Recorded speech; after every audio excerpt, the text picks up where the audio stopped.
to podcast with me one last time? No, actually, we're going to do it all, like every week. Oh, right. For the foreseeable future. Now, see, here's why I picked that quote, because I'm not buying for a fucking second this is the last Mission Impossible movie. Oh, really? Oh, you're throwing that out right as the start I'm of saying this this. episode. Spoilers. You think more? Much in the way that this is not the last episode of Blank Check. No. Yeah. I mean, unless one of us is lost in the submarine. There is one singular conflict in the way of there being future Mission Impossible movies, is the fact that this film cost $400 million. Took 5 years to film, basically. Partly for factors beyond their control. We'll get into all of it. COVID, the strikes, all this stuff. And they could not control Tom Cruise, right? Where I think there's a universe, much like what's sort of happening with the Fast and Furious franchise and Vin Diesel, which is completely bottlenecked now. We might never get a final film. Right. Because the studio is it's gone out of control. And if you want another one, we have a lot of control we want to put on it. Their wildest hope is to make a final film and be like, Vin Diesel, thank you for your service. We're never working with you ever again. These movies are cheaper and smaller and easier to make now. We're doing spinoffs. And the problem is, much like Tom Cruise with Mission Impossible, this guy is too tied to this thing. You can't say no to him. He holds all the cards. Well, yeah, there's no more of these movies without him. Right. But I was, just to get out of the way, a little bit astounded. And I will get into the endings I didn't want to see, but a little astounded for how hard they're leaning into Final Reckoning all leads to this, that this movie does not even attempt to pretend that it's closing any door. I completely disagree. I would say I mildly disagree with you too. But go ahead. Sorry, I feel very discombobulated that we're talking about the end of the movie at the beginning of the episode. Why? That's the kind of impossible, I don't know. I would also argue that's almost how this movie is structured in the edit. True. Okay, but at the end of the film, I believe that we've achieved world peace. And therefore, there's no, he did it. I kind of agree with you. But what if he drops the USB? He's like, whoops. Excuse me. It's a 5D optical drive. Yeah, I was going to say, what is the USB? What are you talking about? Cartridge. The super USB. Right. Okay. And the entity is so glowy that it's I make it glow. I think that's a good prop. I do too. Oh, I love how it glows. Yeah. But I'm also why didn't he destroy it? Well, we're gonna get to this. Why not? I think that's very intentional. But I agree with you that I have a feeling this is based on nothing but having seen the movie twice now. I got a feeling. That's you. It really feels to me like there were multiple endings that had a greater sense of finality. And Tom at the last second was like, I just want an ending where we all nod our heads and walk in separate directions. What's a more final ending that they would have abandoned? I will get into it. Oh, he's going to get into it now. But he's going to get into it. That final sequence, especially seeing it a second time, looks like it is shot entirely in the volume. Several of the actors seem painted in. It does not feel like they are all in the same space. They were shooting shit on this movie within the last 3 months. I mean, the actors not being in the same place, I buy. But those were real. Those were real humans in Trafalgar Square. They, I think, went to none of them were looking at their cell phones because we've destroyed cyberspace and everyone is happier. Here's what I think. I think they went to Trafalgar Square. I think they filmed people. I think then they filmed all the actors You're just separately. Making this, we're starting out with completely, you're just out of pocket. Just it looks making shit up. As shit. There's fucking YouTube videos of them all filming in Trafalgar Square. All of them? Yes. Palm. Yeah. Yes. Atwell. Yes. All of them. I think they did a location day in Trafalgar Square. Who? Degas? I don't know who that is. It's Tarzan. Yeah, probably him. He's one of those guys where even when I'm looking at him, I'm like, is he in this movie? Oh, there he is. Right. Yeah. There's a moment. All right. There's a moment in this movie. Sorry, Greg. Where they're figuring out what everyone needs to do in the final mission. And he's like, I just kind of Tom Cruise. I'm gonna die. I got no purpose. He says I guess I'll just stay behind with Dunlow and his wife. Right. Where he said, I just don't feel important enough to go to that place. Right. I think I'll stay with the kind of He's admitting I haven't earned being in that room. I was in Maverick and clearly got along with this guy. Yeah, I must be nice. Everyone likes me. I got a cool name and a nice face. I'm sure I'm friendly and easy to work with. Must be nice. Lovely. See, all right. His middle name's Tarzan, for crying out loud. Look, that's half the magic. This is Blank Check with Griffin and David. He was an elementary school teacher, so he must have like a lovely, winning personality. That's so nice. That kind of tracks. He does have that kind of gentle authority. He does. My name is David Sims. I thought you were about to say he was in Elemental, and I was going to knock him down. Yeah, exactly. F. He played a cloud ball player or some shit. Yeah, what a great movie. Have you been keeping up with this cloud ball season? So yeah, it's so good. The Oklahoma City Thunder are doing really well. God, don't get me started. God, the 2 weeks my daughter was sort of into Elemental, although I feel like she was kind of faking it. Those are the 2 weeks that you put her up for adoption. It's just a tough movie to watch over and over. It's tough enough to watch it. So, hey guys, so you're Griffin and you're David and this is Blank Check, and what are we doing? And who are you? Oh, I'm Marie Barty Salinas, whatever my name is. Who's here? Oh, hey, what's up? It's Ben. Hi, Ben. The producer Ben. The Bentity. The Bentity. And we are here to discuss Christopher McQuarrie's very normal movie, Mission: Impossible M- The Final Reckoning. The last movie in this franchise, probably. I agree with you, Marie, that I do think this movie makes the choice to basically raise the stakes as high as they could possibly be raised, where you're just like, I don't know how you do another one after this. Well. Here comes Galactus. Every time I see some piece of Fantastic Four marketing material and I get goosebumps, I immediately go like, I'm so angry at myself. For like, it's getting me. For getting me. And that fucking final shot of the most recent trailer where you just see Galactus's big boot. I'm just like, oh God, they still have me. They have me exactly where they want me. Just seeing some big goofy boot. And I'm like, oh, he's not a cloud. Remember when there was like some, one comic book reporter, one of those guys who was like, they're looking for Javier Bardem, Galactus Latino. Like there was something like that. I'll never forget it. Just the idea that Marvel in some conference room was like, I think Galactus needs to be Latino. That's like literally that episode of The Studio. Yes. Galactus Latino. A podcast about filmographies, directors who have massive success early on in their careers and are given a series of blank checks to make whatever crazy passion projects they want. And sometimes those checks clear and sometimes they bounce baby. Now here it was Jeff Snyder who said, the main villain is Galactus and I'm told he will be Latino. Just the idea. The in-Snyder himself? Yeah. He thinks he was out-snide on that one. I mean, it's a big looking boot. Yeah. Well, he's a large man. Ben, do you know what Galactus does? Yeah, I think so. He just gobbles up planets. Correct. He sure does. That's his food. Some of us like turkey subs. Galactus like planet. Yeah. Oh, it's played by the dad in The Vitch? Yeah, Ralph Ineson. I think that is the awesome. Green Knight. Yeah. The titular Green Knight. They made a choice that makes a lot of sense. He's not Latino. No. Not that I checked. I mean, maybe I don't know something. Did you see the promotional art that leaked out, David? Yes, I did. Of the full Galactus. Look cool to me. You know what it looks like? Ralph Ineson is Galactus. Yes. It looks like a Jack Kirby drawing of Galactus, and I cannot believe we've gotten this far that they're just like, we don't need to make this look any less goofy. We're just going to own this. I'm very, very cautiously optimistic to take my first steps. But listen, here on this podcast, on the main feed, we talk about directors and their filmographies and their careers, right? We have a Patreon feed, Blank Check Special Features, where we talk about franchises, and primarily franchises that don't have one dominant director. But Christopher McQuarrie made a little movie called Jack Reacher. True. That you and I love. Great movie. We did a podcast on it once. This is the thing. So early in the days of this show, when we'd be like, fuck, we got to find more new releases to cover. Get that sweet new release bump. Jack Reacher 2 was coming out, and we're like, great opportunity to do an episode on both Jack Reachers. Then, on our Patreon, Mission Impossible wins our March Madness thing. It definitely did. I think won the inaugural. Patreon, yeah. We cover all the Mission Impossible movies there.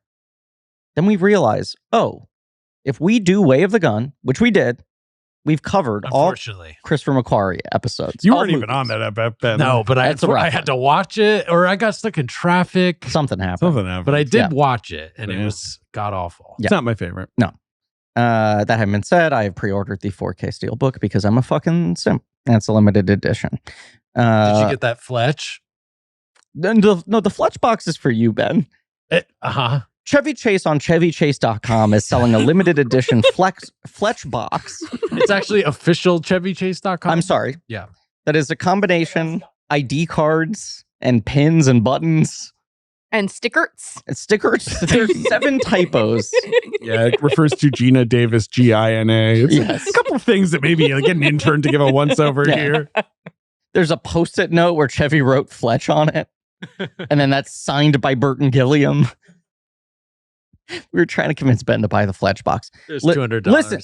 There's no way I'm doing it. We did the Way of the Gun episode, right? Because we were like, if we've done this, then we've covered all McQuarrie and we can make it like Mission Impossible, like a sneaky mission under everyone's noses that we have retroactively now covered this man's entire career and he counts as a main feed director. And so last year we talked about Mission Impossible, Dead Reckoning. Previously, part 1. I'm sorry, Mission Impossible M dash Dead Reckoning Space Part 1. Sure. And of course, today we are talking about Mission Impossible Dead Reckoning Part 2. Wait, no, scratch that. The Final Reckoning. The Final Reckoning. This time, it's final. Christopher McQuarrie's film with Tom Cruise is in it. Tom Cruise is in this movie. Haley Atwell, Ving Rhames, Simon Pegg, Henry Czerny. Are you going in billing order? I don't know. Okay. Well, because I think Palm Clementif is up before. The billing order is Tom Cruise, Haley Atwell, Ving Rhames, Simon Pegg. No, because there's some ands and withs, so I don't actually know. Angela Bassett gets the and. I feel Does like she only get the and? She's the only one who gets the and. Cerny with a with, so then it's only Bassett with an and. So then I think that's correct. Okay, great. I think it's right. That's a good job. And you've also got Hannah Waddingham of Ted Lasso, Tramell Tillman of Severance, Shea Wiggum of My Dreams, The aforementioned Greg Tarzan Davis of Elementary School. Yes. Chris Parnell and Mark Gatiss. Charles Parnell. Chris Parnell and, is Sarno. Charles Parnell. Right. But no, Chris Parnell's here too, actually. Fuck. Parnell would be good in a Mission Impossible. You could slot him in. He'd be great. Because they had what?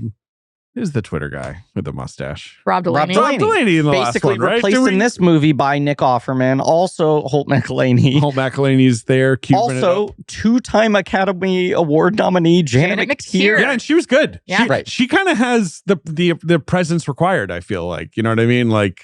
Like she's playing like a sort of a nothing character, but like she's good at just kind of glowering. She seems really responsible. Sure. Yes. But all of this is, even just in listening to this cast, emblematic of some of the core issues of this movie for me, which is basically like you have Hannah Waddingham and Janet McTeer and Angela Bassett. Yeah, absolutely. You have Holt McElhaney and Nick Offerman. You want 2 square-jawed, slow-talking, gravel-voiced men who explain how important things are in the same room? Yeah, but what if they're sitting down?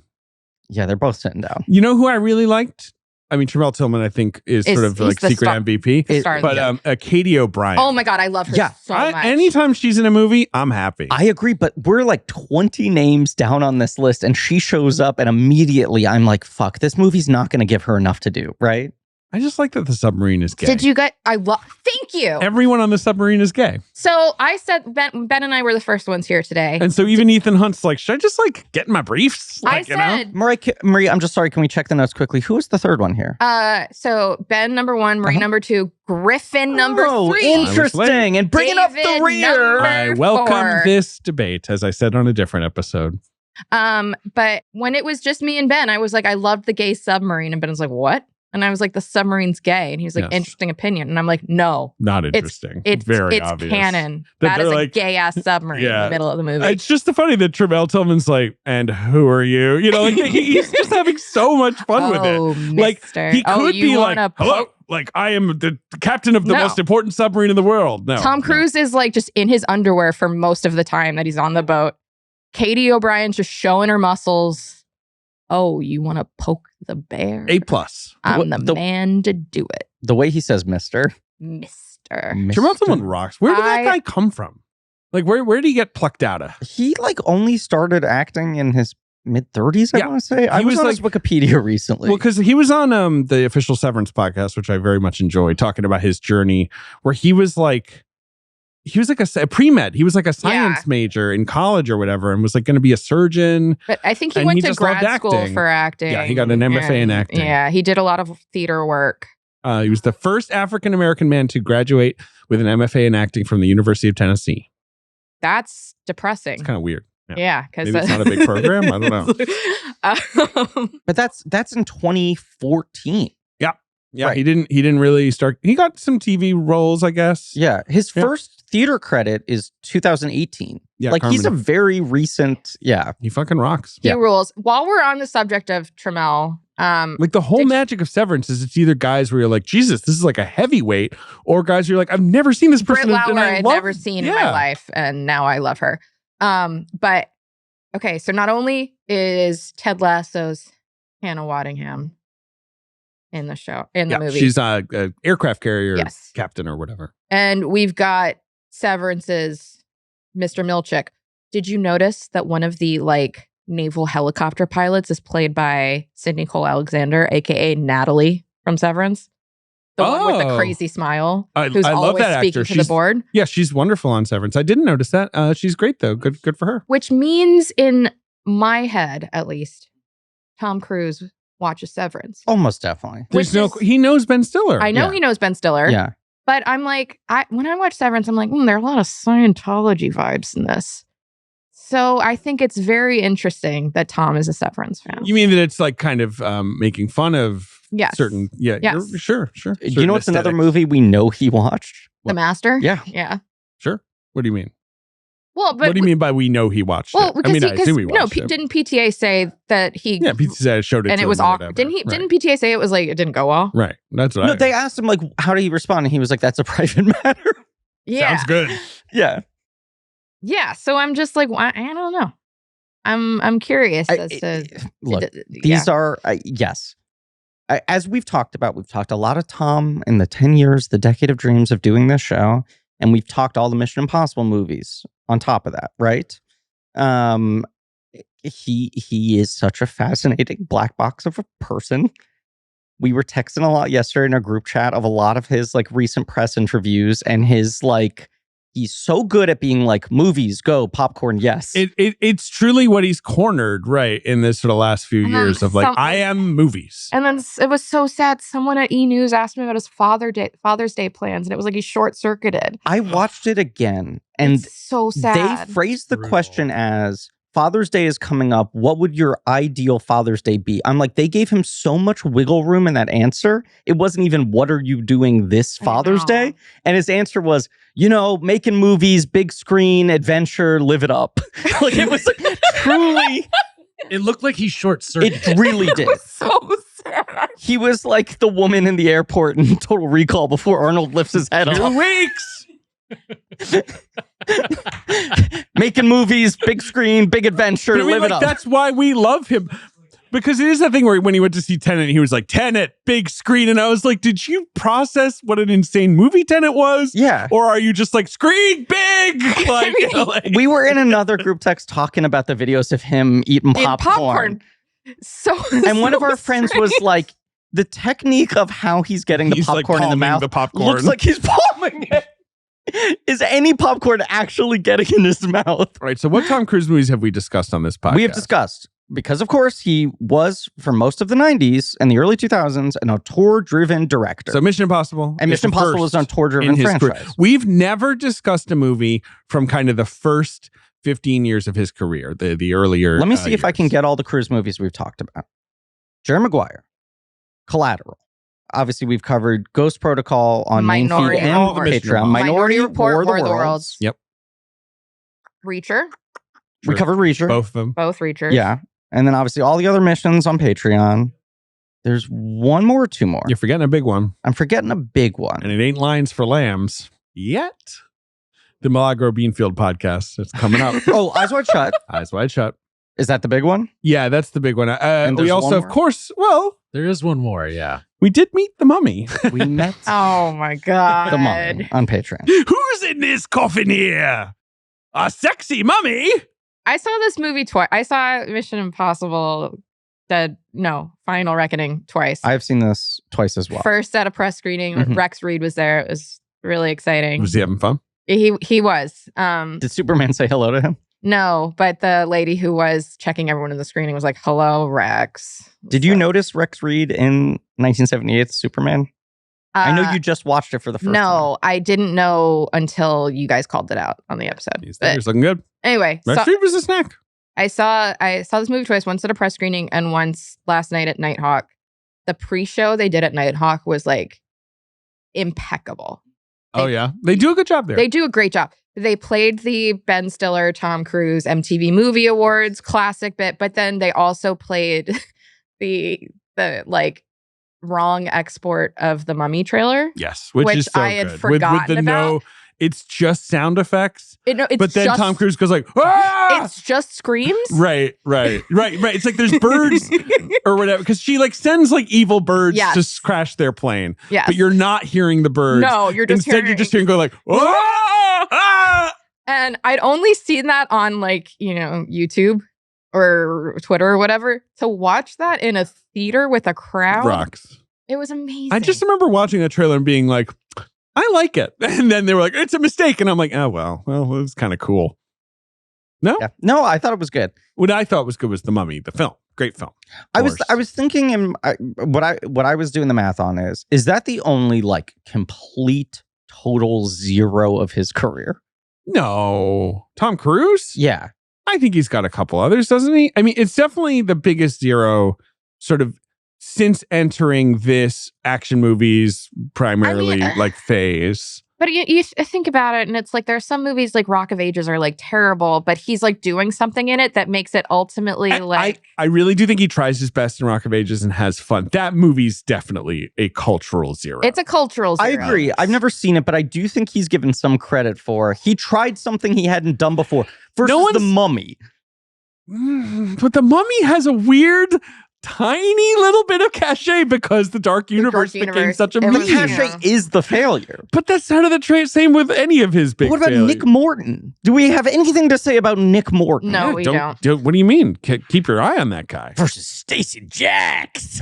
No. Are these people? Stacey Jacks! Does it? I will say, I think Jack Reacher Never Go Back is a total zero. I agree with you on that. And more of a zero than either of the two movies. Like, I think people have actively memory hold that there was a second. And Jack I also Reacher movie. I find that movie more offensive because I'm like, you guys had the fucking roadmap. You actually did a good You job. fucked up everything you got right in the first one. I also think that Lions for Lambs is a zero. That Lions is for Lambs is a zero. No, that's like a negative 100. Yeah. But some of these other ones, I'm like, Lions for Lambs. he wanted to take a supporting dramatic role in a Robert Redford movie. I'm like, that movie's a zero, but I get the move, right? Meryl Streep's in it. That movie's, I agree with you, the movie's a zero. It's a major disappointment in how fucking boring, forgettable, and whatever it is. But The Mummy is the one where I'm just like, why are you doing this? And why is fucking Alex Kurtzman directing this? Is he the one who died? No. That was the other one? The other one is the really weird. American Made's good. American Made rocks. Kind of fun. American Made's good. It's like American Made's weird. good. It's weird that he's in it. American Made. But that movie is like good. Is like Cruise deciding to make a porch classic I know. at a moment where all of his movies are like so big. And he he's gets just kind of scummy in it. Yeah. He's a little scummy. What's the biggest zero from like early in his career? I guess it's like I haven't seen All the Right Moves. no, it ain't that. That movie rocks. Okay, Yeah. cool. I'll Also- watch it. Also, I'll tell you, that movie's not a zero. It's got about 6 inches Far in and it. Away. But Far and Away, which is bad, was definitely a hit at the time. But yeah, I mean, Far and Away is pretty close to kind of, it's sort of forgotten these days. He's I really guess bad this in is it. my bigger point, is like Yeah. all the other zeros like that, you're like, well, he wanted to work with Ron Howard and he met Nicole Kidman. Like the movie's nothing, Yeah. but there's power surrounding the movie. No, but didn't he meet Nicole on the set of Days of Thunder? Oh, you're right. Yep. That was their Yep. Yeah. that was their victory lap. Yeah, because I was going deep through Tom Cruise Getty Image archive this week, pulling out all my favorites. You found a really good one of Tom and Sidney Pollack at a Yes. UN conference? No, it wasn't a UN No, it was conference. like It was like the John Huston Symposium. It was when Ted Turner started colorizing movies, and so it was like we need to band together to protect artist rights. But they're wearing like UN like translation headphones. Everyone's like leaning in behind it's like the a desk. panel, and it looks really serious, and they're looking really serious. Tom but has an unbelievable look. He almost looks like he has an ombre. yeah, he's like kind of grunge era. Yeah. It's like really cute. But it's him and Sidney Pollack sitting next to Amy Heckerling and Twink Kaplan. Just eagle eye Marie Barty. I will post the photo the week between Look Who's Talking To and this episode. It's a great catch. because, Yeah. as to mark the transition. But there were like photos of, and I could be like misremembering the timeline here, but it was like Tom Cruise and Mimi Rogers at NASCAR races, which I'm like, oh, so he's in Days of Thunder mode here. Oh, but sure. that's where he That meets marriage is Nicole. falling Yeah, apart. she divorced him in 1990. Yeah. Mimi Rogers, normal lady as well. Look, let's just let's just say this. This movie's a mess, right? Yeah, sure. Yeah, A but little bit. you can say it's a mess, which I agree with. I think it's a mess. I just want to get out there and say, like, I don't care.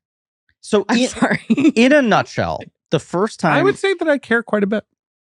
I'm sad to say. David and I saw this at a press screening as well. Kind folks at Paramount helped us out, all getting in to see this movie early, which made our lives a lot easier in terms of record schedules and such. So thank you for that. David and I saw it at a press screening. I went again last night for like the fucking IMAX fan first, whatever. It is officially coming out today on the day that we're recording it. Going into the screening, we had two friends who had seen it in advance. And one was like, it's good. And one was like, it's bad. And I was like, no middle ground between these two, right? Was really worried. I sat there, was so fucking stressed out during our screening. I had this feeling that You're stressed out because the movie wasn't working for you? I was like, this feels like a bumpy takeoff on an airplane. I just felt where myself I was just not like, holy shit, this is going gears. to crash. Yes. Oh, I was just more like, why am I not, doing the thing I do with Fallout or whatever, where I'm like, yep, up, like, yes. I never got out of second gear. I was feeling that. And then the longer I wasn't feeling that, the more I got worried of like, is this a disaster? Like I started having that sinking Rise of Skywalker feeling. The best thing I can say about this movie is it does get better as it goes along rather than worse. So it ends on a pretty good note. And I came out of it and I was like, first hour is like a total wash. The second hour is okay. The third hour is really good. And then I saw it again last night. Though. It's 3 hours. It's very long. I saw it again last night. And the stuff that really fucking bugged me the first time didn't go down any smoother for me, but I had removed the stress of being like, is this thing going to fucking crash? Which made me a little more analytical about it. I got a little bit more into I don't care mode. I find this very disappointing. I saw it with a group of people, including our friend Ben David Grabinski, past and future guest. And he said, I cannot think of a movie with higher highs and lower lows. Like where the best stuff in it, I think is like as good as modern blockbuster filmmaking can be. And the stuff that is bad in it is like so emblematic of the cancer of what drives me crazy about modern movies. And I feel that kind of way. I come out, I'm like, this movie ultimately lands on the positive for me. Some of it is I just like Mission Impossible movies. I like these characters. That's why I was basically always engaged. And these outfits and their locations and whatever. My bar is really high for these movies. And it like ultimately delivers just enough of what I want out of them. And yet there's so much of this movie I find so maddening that is like so sloppy in a bizarre in a way that just kind of boggles my mind. Like most of all, I felt this the first time. I felt it even more the second time. And I really like studied it to see if this held up. I basically think you can lose the entire first act of that movie. Everything in the first hour other than Luther dying doesn't need to happen. Here's the bigger take. And the movie's 3 hours long. But here's the bigger take. Yeah. The two movies are one very good 3-hour movie. Yeah, let's zoom all the way back. The moment they decide we're making 1 2-part movie, disastrous. Faustian bargain, screwed all of them. They obviously never could not really work. Have anticipated fucking global pandemic and multiple industry strikes on top of that made this thing just like a cursed production that took half a decade. But that was the original sin of this film. I mean, for this movie to basically, for Rebecca Ferguson to be publicly like, I had to get out of there. Like the way these things work, it takes too long. You can't do anything. It sucks up all your life. And she exited in the 7th movie. She's in it. Like, and even then she was just like, no, I didn't want to even wrap like one more movie. No. I had to go.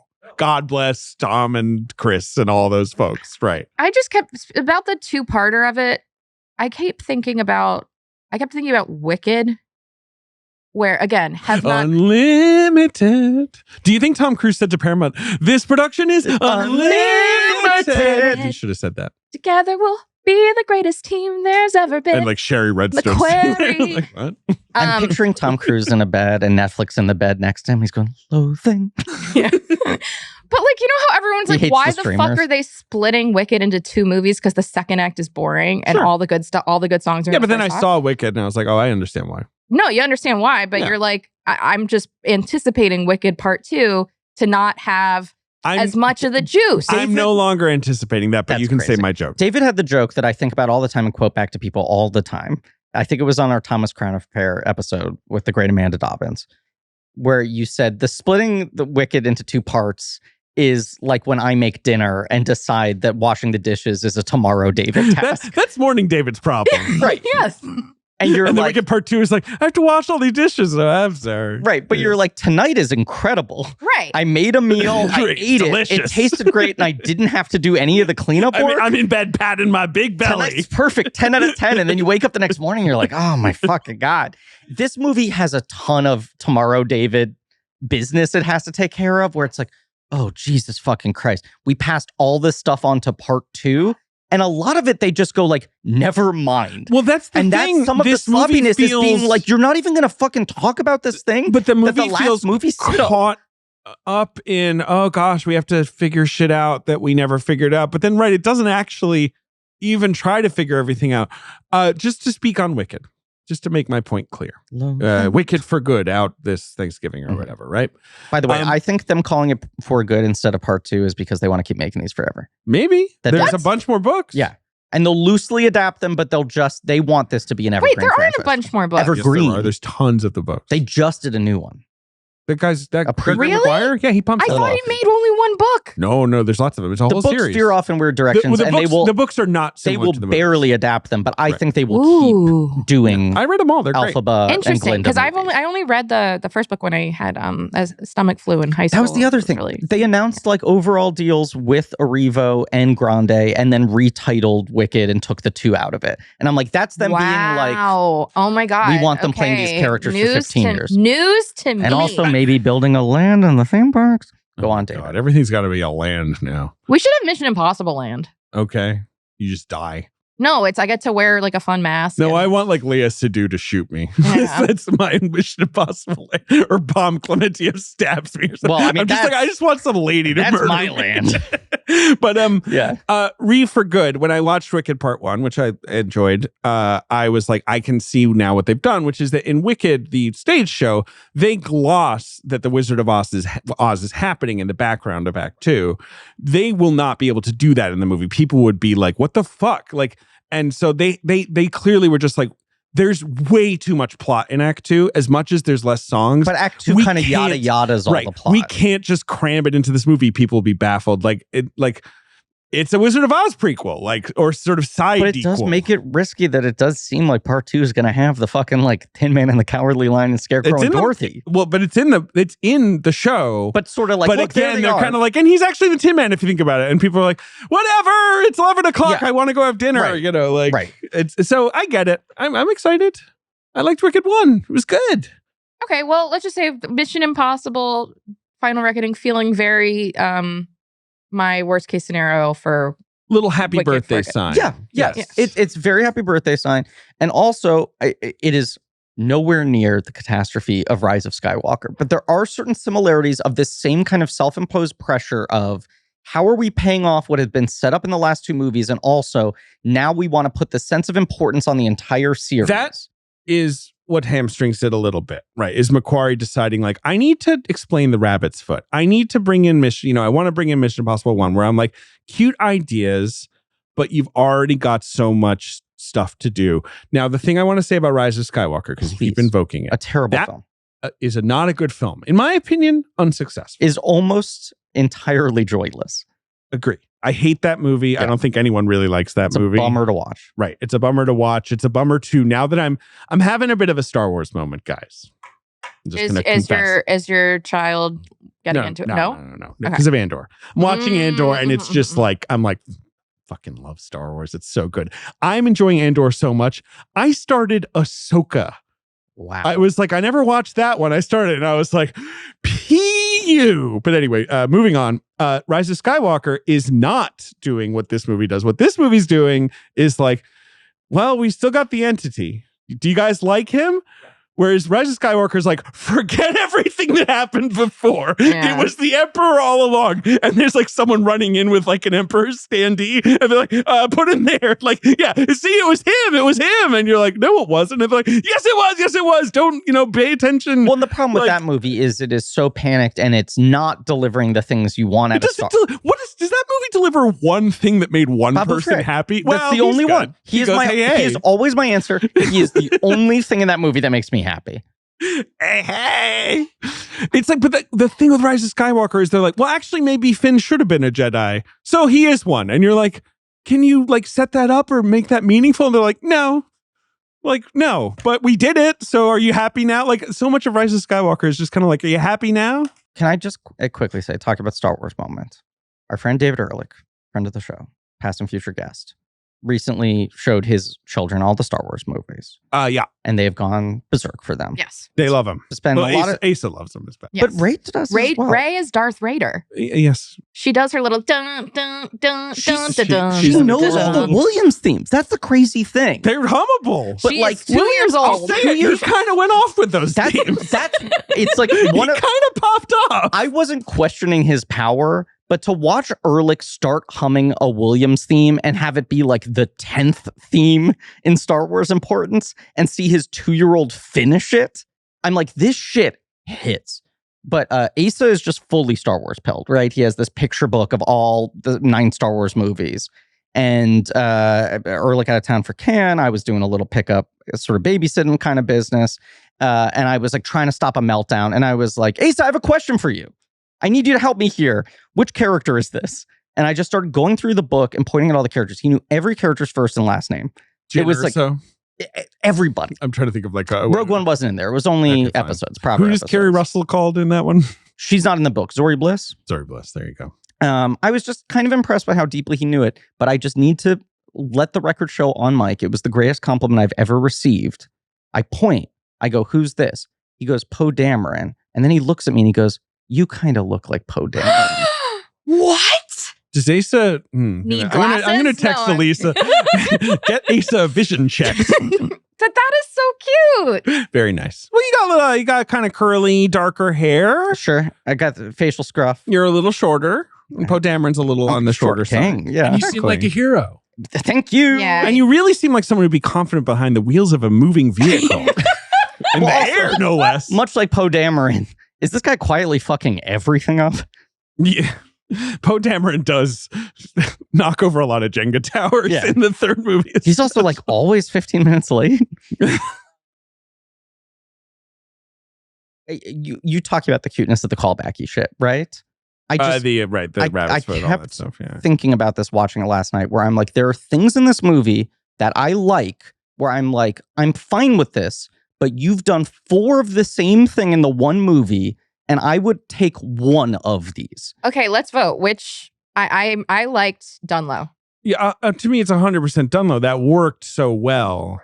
And that did kind of just like slide into the movie nicely. And then him being a big wife guy, kind of oh rocks. my God, she is a queen. Pilser, whatever her name is. I mean, it is really funny love that her. Ethan's like, hey, I'm sorry you were kind of collateral damage. He's like, no, Ethan, you too saved my life by having me meet my wife on my, It's all a matter of perspective. One of the people I saw it with last night turned at that point and said, Ethan, don't question a single thing you've ever done. Ethan, every decision you've ever made has helped everyone. You are literally God. Chill out. Yes. The fact that he still has the knife, too. I mean, a little cute. that was a little cute. Here's truly maybe the single biggest issue with this movie. I do kind of want to, at some point in time, stopwatch this film. I think there are truly... You better get a big stopwatch. At least 25 minutes of flashbacks in this movie. Oh, the flashbacks are... Well, okay. And so, do you think the studio is at times like, we need more flashbacks. Yes. The audience is too dumb. Yes. They won't get this. They won't get that. There's an article in GQ that I guess got published today by Zach Baron, which I the great Zach started. The great Baron. back. Married to the great Zarin. Amanda Dobbins. As I was on my way here, I was starting to read it, but they were talking about they did a test screening in Paramus, New Jersey. It has to be. Where they were like, the audience doesn't know what's going on. They can't follow this. They need. It is, I 100% buy the it. most panic shit in the world, but like down to the Dunlow thing, right? We see the flashback to Dunlow at Langley, I think 5 separate times in this movie. And he's got such a fucking distinctive face. And they keep underlining it, being like, remember, this is the same guy. And then after he hands Ethan the knife that he's been holding on to, it cuts to back again. And we're like, yeah, we know. It becomes this Inception level thing where when the movie is doing a flashback to something from one of the previous movies, in most cases, it is then the second or third time we've seen that exact clip in this movie. So it's almost a flashback to a flashback. Remember when we showed you this flashback 2 hours ago? But it has 3 separate streams of, it is doing flashbacks to previous movies, right? It is doing flashbacks to things that happened earlier in this movie. And it also has scenes that you didn't see the first time that happened earlier in the narrative that it's giving you later as flashbacks. Like Luther has 2 dialogue scenes after he died that are the Luther thing is the most egregious, like what happened here thing in this movie. I have so many questions. These movies, for people who do not know, are constructed strangely, do not really go into production with a proper script. It's not a good way to make a movie. And like, I've gotten increasingly exhausted by McQuarrie's kind of like, but I pull it off thing, where I'm just like, well, you stopped pulling it off. Yes, this is like the luck, ran out on this movie. They built like a trap for themselves that was too big they couldn't solve. I also think, I know I'm much more into those 6-hour breakdown podcasts than you are. Them. But that's, I think, a hot take from me. But Sure. they really annoy me. But you're saying because he's not revealing anything in them. It's like 12 hours of him puffing himself up. There's a lot of and shit I think he's a back. smart guy and a great I think he's incredibly smart. Yes. Right. But I also think you are misreading slightly that all of those things have this energy of, this has like destroyed me. He's not like, look at me and how smart and clever I am. I've listened and I know he says a lot of that. And then he's like, yeah, I'll never make another one. Right. And then they keep catching him back in it. There has been this fascinating thing of like the production of these movies mirroring the content of these movies, and the character of Ethan Hunt mirroring the reality of Tom Cruise, and the obsession with like, I cannot let go of this position. I'm the one guy who can do this. I need to keep doing this. And it all just becoming like the Venn diagram becoming one perfect circle. And then this is the movie where it all just collapses. And they kept sort of making it higher and higher risk for themselves and stacking the deck more and more against themselves for this working. And like signing on to try to do 2 movies back to back or shot concurrently would have already probably been a disaster had the outside circumstances of the world not impeded it. But this just feels like these movies are not built from the ground up. They basically like start with a block of marble and start chipping away. And then over time go like, fuck, I guess it's this. You on the other side, start chipping this instead. That's not an elbow, that's a knee, right? And like refitting everything. So much of what they shoot is like, this is meant to be act 1. And then they're like, never mind, it's act 3. We have to shoot the dialogue scenes, reshoot them or ADR them to change the context of why this is happening, because now this is happening before or after that. Part of the magic of these movies was that they always just kind of worked, right? And this one, you feel all of that 100%. It absolutely feels like a movie that was made that way. And there's so much shit like that where you're just like, every scene, you're thinking, what was this supposed to be originally? I assume is he going to do another of these, with the Empire guys for this movie? I'm assuming. Will he cop to things a little bit more now that like, I don't know. It's all done? If I'm him, ostensibly? I'm like, I don't think I can talk about this one for 3 years. Sure. But maybe he will. Maybe he'll be like, look, will. let me tell you why it is sort of the way it is and what did change. Maybe I'd love him to truly lay it out. He's going to be so much cagier than usual. And as you said, there's always a bit of like magician in him where he's like, I'm telling you everything, but a lot of it is, look at this, and I'm distracting you away from this, and I'm covering this. And you told me that on the Dead Reckoning ones, he's like, and this is going to get answered, and this is going to get answered. All that it's shit. like, none of that shit got answered. And also, he was really cagey about Ilsa's death, a thing that upset people a lot in the last movie, and was clearly, he's always trying to protect all of his collaborators, right?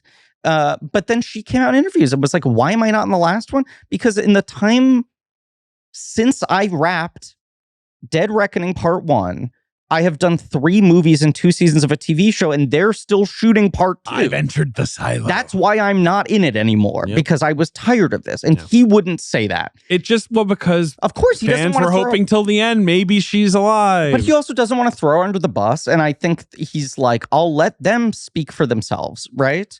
And there's a similar thing with like, Vingram's health is not great. These movies are increasingly boxed in by things like this where they're just problem solving. So this is what I was going to ask. I normally, when one of these comes out, I try and watch all of them in preparation. I didn't do that this time. I thought about doing it as well, and I still might do a marathon or whatever, but there's a lot of movies at this point. It's a lot of movies, and I've seen them all multiple times. Yeah. And we just went to the Museum of the Moving Image that has a really great exhibit. Very fun. On the Mission Impossible franchise. Can we shout out? Sweep. Yes. They gave us a tour. It's an incredible exhibit. It's running through the end of the year. Yes. So we want to give a shout out to Tomoko Kawamoto, who is our PR contact, and Barbara Miller, who was the curator of the exhibit. They showed us around the exhibit. It was so cool. Costumes, they had mannequins that were 3D printed to look like Tom Cruise, but not too much like Tom Cruise. It's fascinating. And the poses of the mannequins are all in the poses of the stunts. But they're suspended in the air. And so it's like, it looks to size where you're like, okay, maybe it actually is pretty close to how tall he is. Actual humble brag, they very nicely let us in before the exhibit opened. So we had like 2 hours to walk around before it was open to the public. So we really got to do circles. And my number one priority was, I want to get a sense of how tall I am in relation to a screen-worn Tom Cruise costume. And it feels very deliberate that they don't let you get too close to any of the mannequins. They're all propelled from the ceilings or like on a slant or something like that. I did size myself up against Pom Clementef. We seem to be roughly the same height. If you remove the heels, I just want to put that out there. We did the math. One of the fits, it was jeans that were quite dirty. Yeah. Authentic dirt. Oh, this was so funny. Not buried, but not clean. No. But we were walking around this for like 2 hours, and Marie, as I think you're setting up, like it felt like sacred. Like we were looking at these masks and the props and the cruciform key. When I saw the cruciform key, I literally like yelped. Yeah. Cruciform key's cool. It rules. Great prop. It's maybe the best key ever. It's yes. What about one of those really old ones that's big? Ben likes that. Goes in like a big wooden door. But is it called a well, you would like that because like those are skeleton keys, right? Yeah. I mean, skeleton keys are also pretty cool. Here's my clap back to you. You're saying, you're clapping back to me. What about a big giant key that goes in a wooden door? I'm like, it'd be cooler if it was 2 giant keys that fit together in a cruciform into a wooden door. What about the big key Superman has to open the Fortress of Solitude? And my response to that would be, what if he had 2 keys? You can't just say, what if he had 2? It's not going to work. No. Yes. No. Cruciform. I mean, it's good, though. I love the prop. It's a great prop. Yes. Now, famous keys. But yes, they have these mannequins that are the screen-worn costumes in the most iconic stunt of each movie in the position with this sort of stylization. You know what's a great key? What? The little button key in Coraline. That's a great sure. That's a cute key. Yeah. It's great. Let's not call it It's great. It's great. I'm going to keep looking. I'm Googling great keys in movies. Keep going. Mission Impossible, The Final Reckoning. That's the film we're talking about today. Yes. I saw it only the one time. Let me try to do... You guys saw it more recently. You have the plot in your head. Yeah. So let me try and do this. See if you can do it. A couple months have passed since the last movie. 2. Right. When the movie starts, it feels like it's years have passed, and then they reveal late that it's only been 2 months. Which sort of makes sense in that AI is just moving so fast. Did people laugh in your theater when that line? Yep. Both Which screenings. Line? It was only 2 months ago that the events of the last movie took place. People giggled. People laughed. So the entity, the evil AI that was once in a Russian sub, evil but now AI, is everywhere. Excuse me. Thought leader. Right. The king of the marketplace of ideas in the film is taking over podcaster just asking questions. All of the world's nuclear armaments. one by one, like a big ticking clock. That's the ticking clock of the movie, is like he's taking all of the country's nukes, starting with the little ones and getting all the way to the big ones. He thinks that the way to improve existence is to annihilate it. To wipe it clean. The entity has decided essentially, right, to just nuke the earth clean, and then the entity will just live for a while doing nothing, and then I guess reboot humanity. Hey, look, now, nice I work tried to book the entity for this episode. Didn't work out. Well, he's been so busy with like press stuff. I was going to say, he's doing the whole like Manosphere circuit. Like he was on Theo Von last week. Hot Ones. Theo Von got in the coffin. Yeah. And he came out dumber somehow. He was like, all right, man. Do you guys know how old Theo Von is? I don't know. Well, I don't know. I don't think about it that much. He was on Road Rules when I was like in middle school. Yeah. I'm going to guess But he was young on Road Rules. 42. He's 45. All right. I just saw someone I follow. That tracks. What do you think he was older or younger? Someone I follow was spiraling and being like, this whole time I've thought this guy was 32 years old. Right, because he's kind of like, hey, bro, what's up? And they were like, Mulaney going on Theo Von. I was like, this is kind of nice that he's supporting the younger generation of comics. This guy's 3 years older than Mulaney. He's had a long career. Up and down, right? Yeah. That's his thing. So that's like the ticking clock of the movie. It's really the only thing they have to deal with, right? Is like, we must stop the entity before he nukes the earth. Yes. It nukes the earth. The entity has control of 5 nuclear stockpiles. Out of 13, and it's all or ticking 6, off. whatever it doesn't matter. It's like, that's the ticking clock. You start the movie at DEF CON 3. Measure that? Who fucking knows? Who knows? And the Gabriel, once the entity's ally, has kind of been kicked out by the entity because he doesn't need him anymore. Right. He sort of failed to contain Ethan anyway. So now he's out for vengeance and kind of wants to... He's trying to kind of get the entity under his control. Yeah, he wants to control the entity. He wants to win it back. But the one thing that, Ethan understands that no one else does, to think you can control the entity, fool's errand.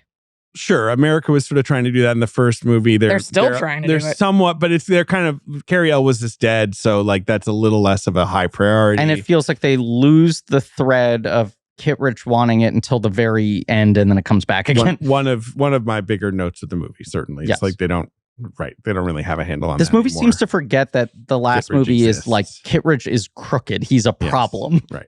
So Gabriel is trying to get the entity back. There are so many doohickeys. Ethan has the cruciform key.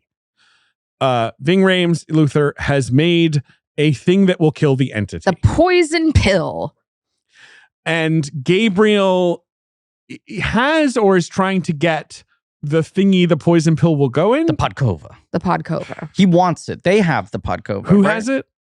The Podkova is in the sub. It's in the sub. Right. That's what he has to get from the... And the only person who can get the retrieve Podkova from the sub is Ethan. You got to get the Podkova from the sub using the cruciform key, put the poison pill in it while near the entity, and then, it's later revealed we'll trap him in a USB. They need the world's best USB drive, the biggest one. They said it couldn't be done. A 5D optical drive. It couldn't be done.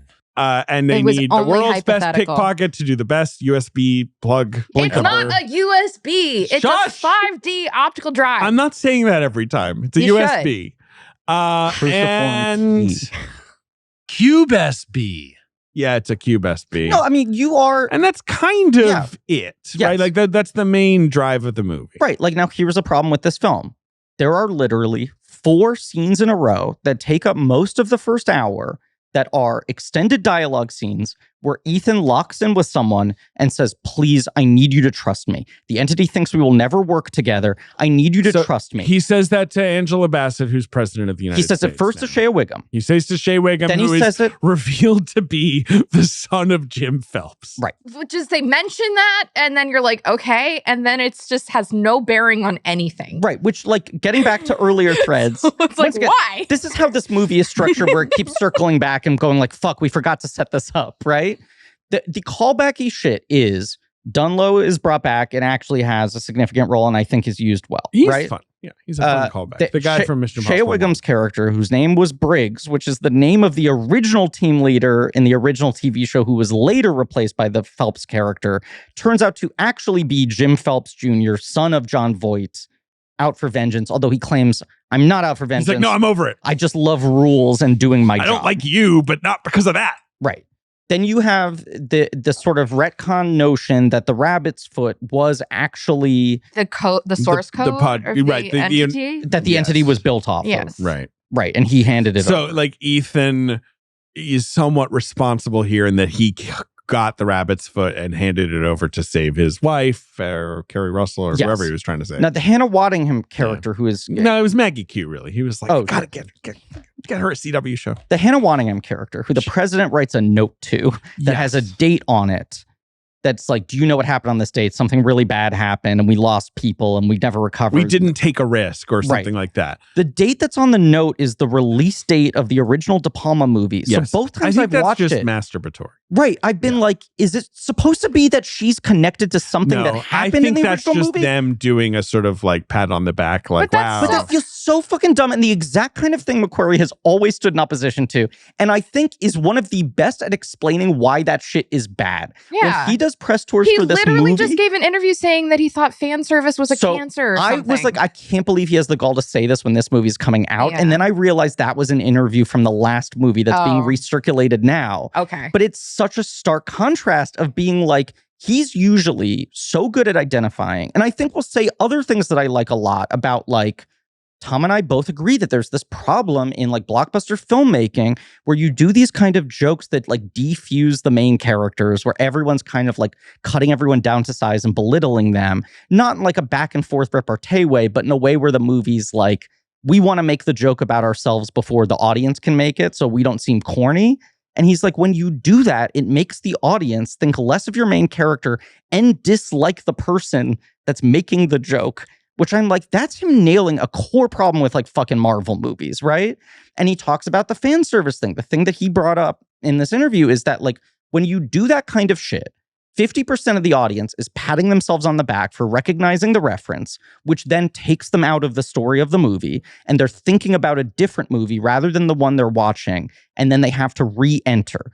Or the other half of the audience doesn't know what it's a reference to. They're confused, and they're now in their head about, what is that? What do I not know? Am I not getting something? And they're also not paying attention to the movie. And this movie not only does that exact thing to the audience so many times, but it keeps showing flashbacks over and over again, being like, we want to make sure you're not confused, which then takes you out of the movie. It does. You see May 22nd, 1996 written, they flash back to that piece of paper like 5 times in the movie. Information gained. Now, but I think it's just supposed to be like, you know, they've been taking the ultimate risk on these movies. I don't know, something like that. But I'm also just like, I the whole time I was like, she mentioned Serbia, so it takes me out of the movie because I'm like, exactly. They didn't go to Serbia in the first Mission Impossible, Maybe right? they did. You don't know. Did they? And I don't remember. Like, what's her last name? Did any other character have this last name? What's she connected to? Is she like Emilio Estevez's like ex-girlfriend? Yeah, like, that's what she is. Like, she and Emilio had a hot night in Prague. I don't fucking know. That's on the movie, not on us, because by this point in time, they've already set up the other 3 things, and we're in a mode where we're like, what does this connect to? You keep connecting shit. Emilio Estevez is how many years older than Hannah Waddingham? Guess. 15. You were pretty close. 13. She's older than I think she is. She's younger. She might be younger than you think. Wait, really? How old do you think she is? 1,000. 48? I think she's 50. Okay. Yeah. Okay, so I'm wrong. She's only 5 years older than Theo Von. She's 16 years younger than Angela Bassett. So I'm not quite sure what the connection is there, but whatever. The motion picture Sinners, a runaway success, an artistic triumph, someone making something personal and awesome and exciting within the studio system. I have heard a lot of people complain about what they feel like is an overabundance of flashbacks in Sinners, which they're like, it feels like the movie doesn't trust the audience to remember the That's details. Coogler believing in testing. Like, Coogler tests his movies rigorously, and like he takes notes. But there's lots of reporting that Coogler was like, I'm playing ball, I want this to work. Like, because there was all those things of like, how dare this man want ownership of a film? Like, he's going to destroy cinema. That's also what the movie's fucking about. Yes, I know. Right. But my point is, I saw it a second time, right? And the flashback thing didn't bug me the first time I watched it. And even if it's just him doing the best execution of that note of the audience is confused, can you remind them? The way he actually executes those flashbacks and edits them in terms of like the rhythms and how he like uses the score in connection with them, it genuinely feels like he is finding a creative fix for a story problem that ends up playing more like a fucking like Malick-y, these are echoes of thematic like memories. And it does feel like when the things happen, it's less like you need to remember this plot detail and more like I'm trying to remind you of the connection between these two moments in terms of the emotion of the story. He's using the flashbacks as a Right. vibe check versus Which, in Mission Impossible, even where if it's that like stems from a test screening note, it ends up working that way. It's a more successful film. I agree. I'll just say it. Whereas this, I'm like, this is just truly being like, remember, in a way that is so confusing and disorienting. And especially when you're getting scenes that are like, wait, Luther died. What is this scene? Did this happen earlier? Did they just not show us this? The Luther thing's just okay. Let's disaster. A couple of That's things. the thing in the movie that kind of irked me the most. I largely enjoyed watching this movie. And the way I feel about the Luther, I'm not mad they killed him off. not either, I'm like, sure. but I feel about the execution of that similar to the way I think a lot of people got pissed off by the Elsa death, which I kind of defend the execution of more. Sure. The Elsa death is more tense.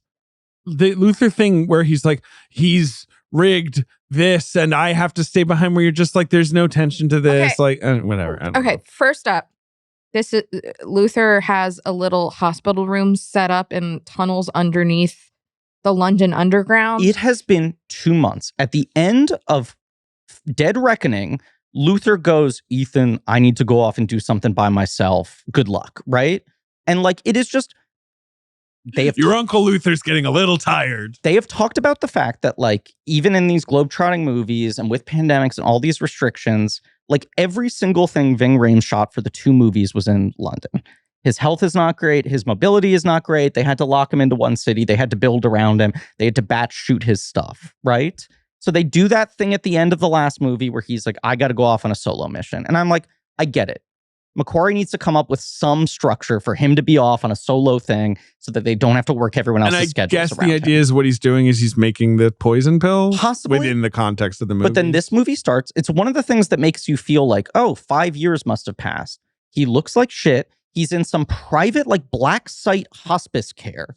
He's in, like, some government-controlled, like, hidden tunnel hospice. But he's gotten deathly ill. Yeah, but saw it with my husband, who's like, wait, so when did this happen? Totally. And I'm like, I don't think it did. I think that, like, this is the real, like, Ving Rhames being sick in real life or something trickling into the movie, but in a way that, like, is really like confusing and weird. It's blurring the lines. It's like the first chunk of the movie is so rushed that I'm just like, okay, this is inelegant, but I guess I just got to keep up with this. Ben David turned to me 10 minutes in and said, I feel like I'm having a stroke with like the intensity and the speed at which they're throwing information at you very sloppily and frantically. There's one scene in the beginning of the movie where they're cutting between 2 conversations. Yeah. But Tom is in both of them. Yes. And it is so confusing. And then you're also cutting to like flashback images of other things. So it's like Tom explaining something to someone about the poison pill. And then you're cutting to Luther and Benji explaining what the poison pill is to Tom. And you're like, this happened a week ago, but like the movie didn't show me? Yes. And it is so inelegant. Which, look, these movies, they figure out the plot like last, right? They retrofit it onto everything else that they figure out, which is why they often have these sort of sloppy intro scenes in which they get the message. And that's the thing that's like figured out finally with ADR to then explain what they're doing for the rest of the movie, right? This movie starts out with like the clunkiest one yet, which is just opens on Tom in tight close-up, silently reacting. We'll fill in the dialogue later. Angela Bassett monologuing for like 8 minutes. Wait, right. Pause. I am so glad that we're talking about this. Yes, we have to. Because I love that the mission briefing device is Ben's porch TV. It is. Yeah. Isn't that fun, guys? It's a TV VCR combo. It is. It is. Although he's, I guess, kind of for the first time ignoring his mission a little Angela bit, because she's Bassett sort of goes, pleading no with one's him, been like, able to reach you. You're not responding to anything. I thought you might respond to the president, right? I thought you might respond. So does she send him the porch TV? Does she I don't just know. send him? We don't know the where She went on VHS Best tape? Buy. I mean, this feels like this That's was shot. actually a great question. Yeah, does someone have to eBay a combo and get it sent to that Or location? is it that like this is how Ethan is consuming media now because he's so afraid of the entity? Like you've established that in order to like skirt the entity, you have to go analog. This feels like So it's well, like, is by the all way, he's doing just watching VHS tapes? 2 years ago, I heard, and these things change so much, but 2 years ago, I heard on good authority that was the big conceptual hook to the entire part 2, was the entity has reached so It's far taken over cyberspace. that Yep. this is the first Mission Impossible movie where they can use no tech. Right. And I was like, that's kind of an interesting I think angle. I remember idea. you saying this Yeah. Yes. when the last movie came out. Yes. And there's elements of that. elements Yeah. Like their big base where they're pushing around. down to the biplane, and the that being biplanes. right. Yeah. Yes. That's kind of it, though. Yes. Yeah. Which, like, the biplanes were something I think they largely shot in 2020. They shot that really early. But that whole sequence really slides into the movie really well. It I feels brought 2 it- planes. It feels like it really fits into the plot, just like so, like snug. Maybe it was a little later than 2020. I know Because they did not shoot this concurrently, right? Like that got abandoned. it essentially became a back-to-back shoot, but the train from the end of the last one was supposed to be in this one. They did a swap of sequences. I'm going to need to see some reporting on this. Some stuff got sloppy. Here's what I want to say. Angela Bassett speaking to him on TV VCR combo. This looks like it was shot in Tom Cruise's trailer 1 month ago. It is 2 close-ups. We've seen so many versions of this scene where like Ethan's in some weird safe house and then a guy delivers a thing and whatever. There's like no even attempt to place him in any environment. The GQ article gets into it a little bit of like McQuarrie just has like this like repository of Cruise reaction shots. Right. That's Where what it feels he's like, give me that one. Right. Right. 'Cause Yeah, he they doesn't- have just collected. He doesn't Yeah. say anything and they Right. keep cutting back to him and he makes like, interesting face. And then I'm like, I don't know about this face. And it's clear he's reacting to nothing. Angela Bassett monologues for so long.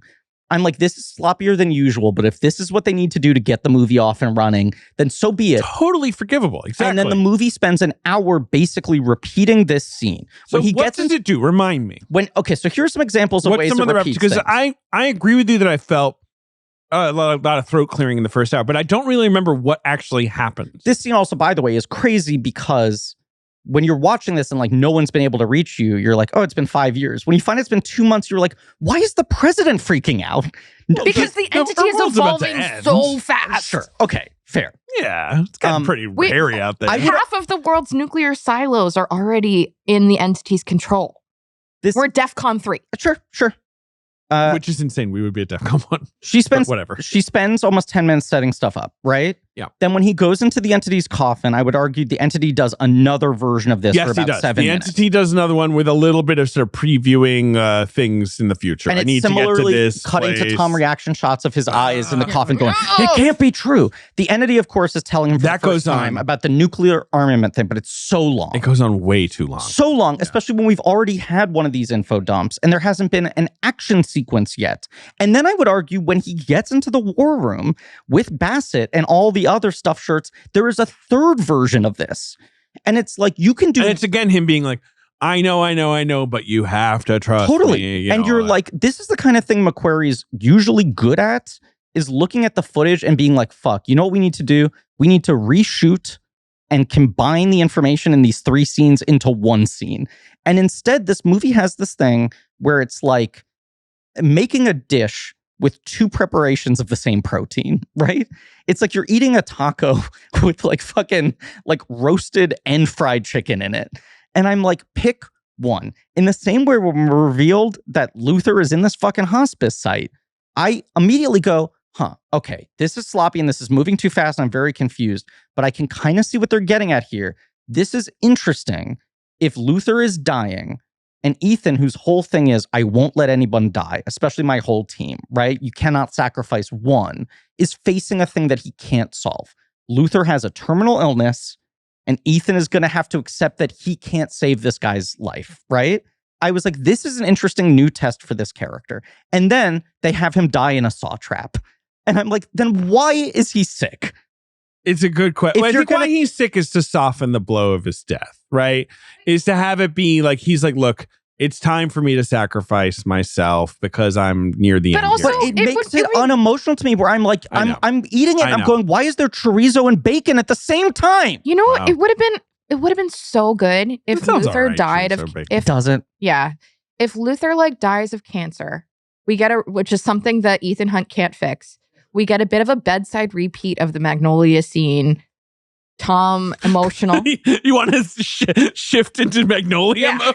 You want the car to turn into a boat. One of the things that bothered me in this movie is all the time, like Tom gets emotional in the movie, like twice. Ethan's not a real person. Okay, it doesn't make sense getting emotional. Movies, adventure, big screen. Let's go. Ethan gets emotional twice in this movie, and the 2 times it happens, it's with fucking Shea Wiggum. Well, hey, it also happens with Dunlow. Revved up. And it's like, I am so sorry. I ruined. He keeps doing this kind of like very clenched. Like, bro, Luther, the only guy who's been with you since 96. Yeah, but look. Dies. And it's just like, okay.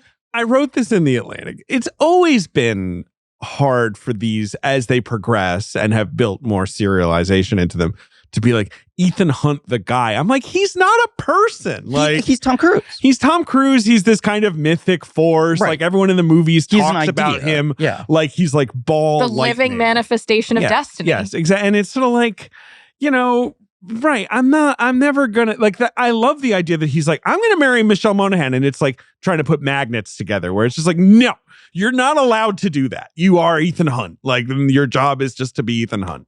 I don't know. I did rewatch Dead Reckoning, part 1, after seeing this the first time.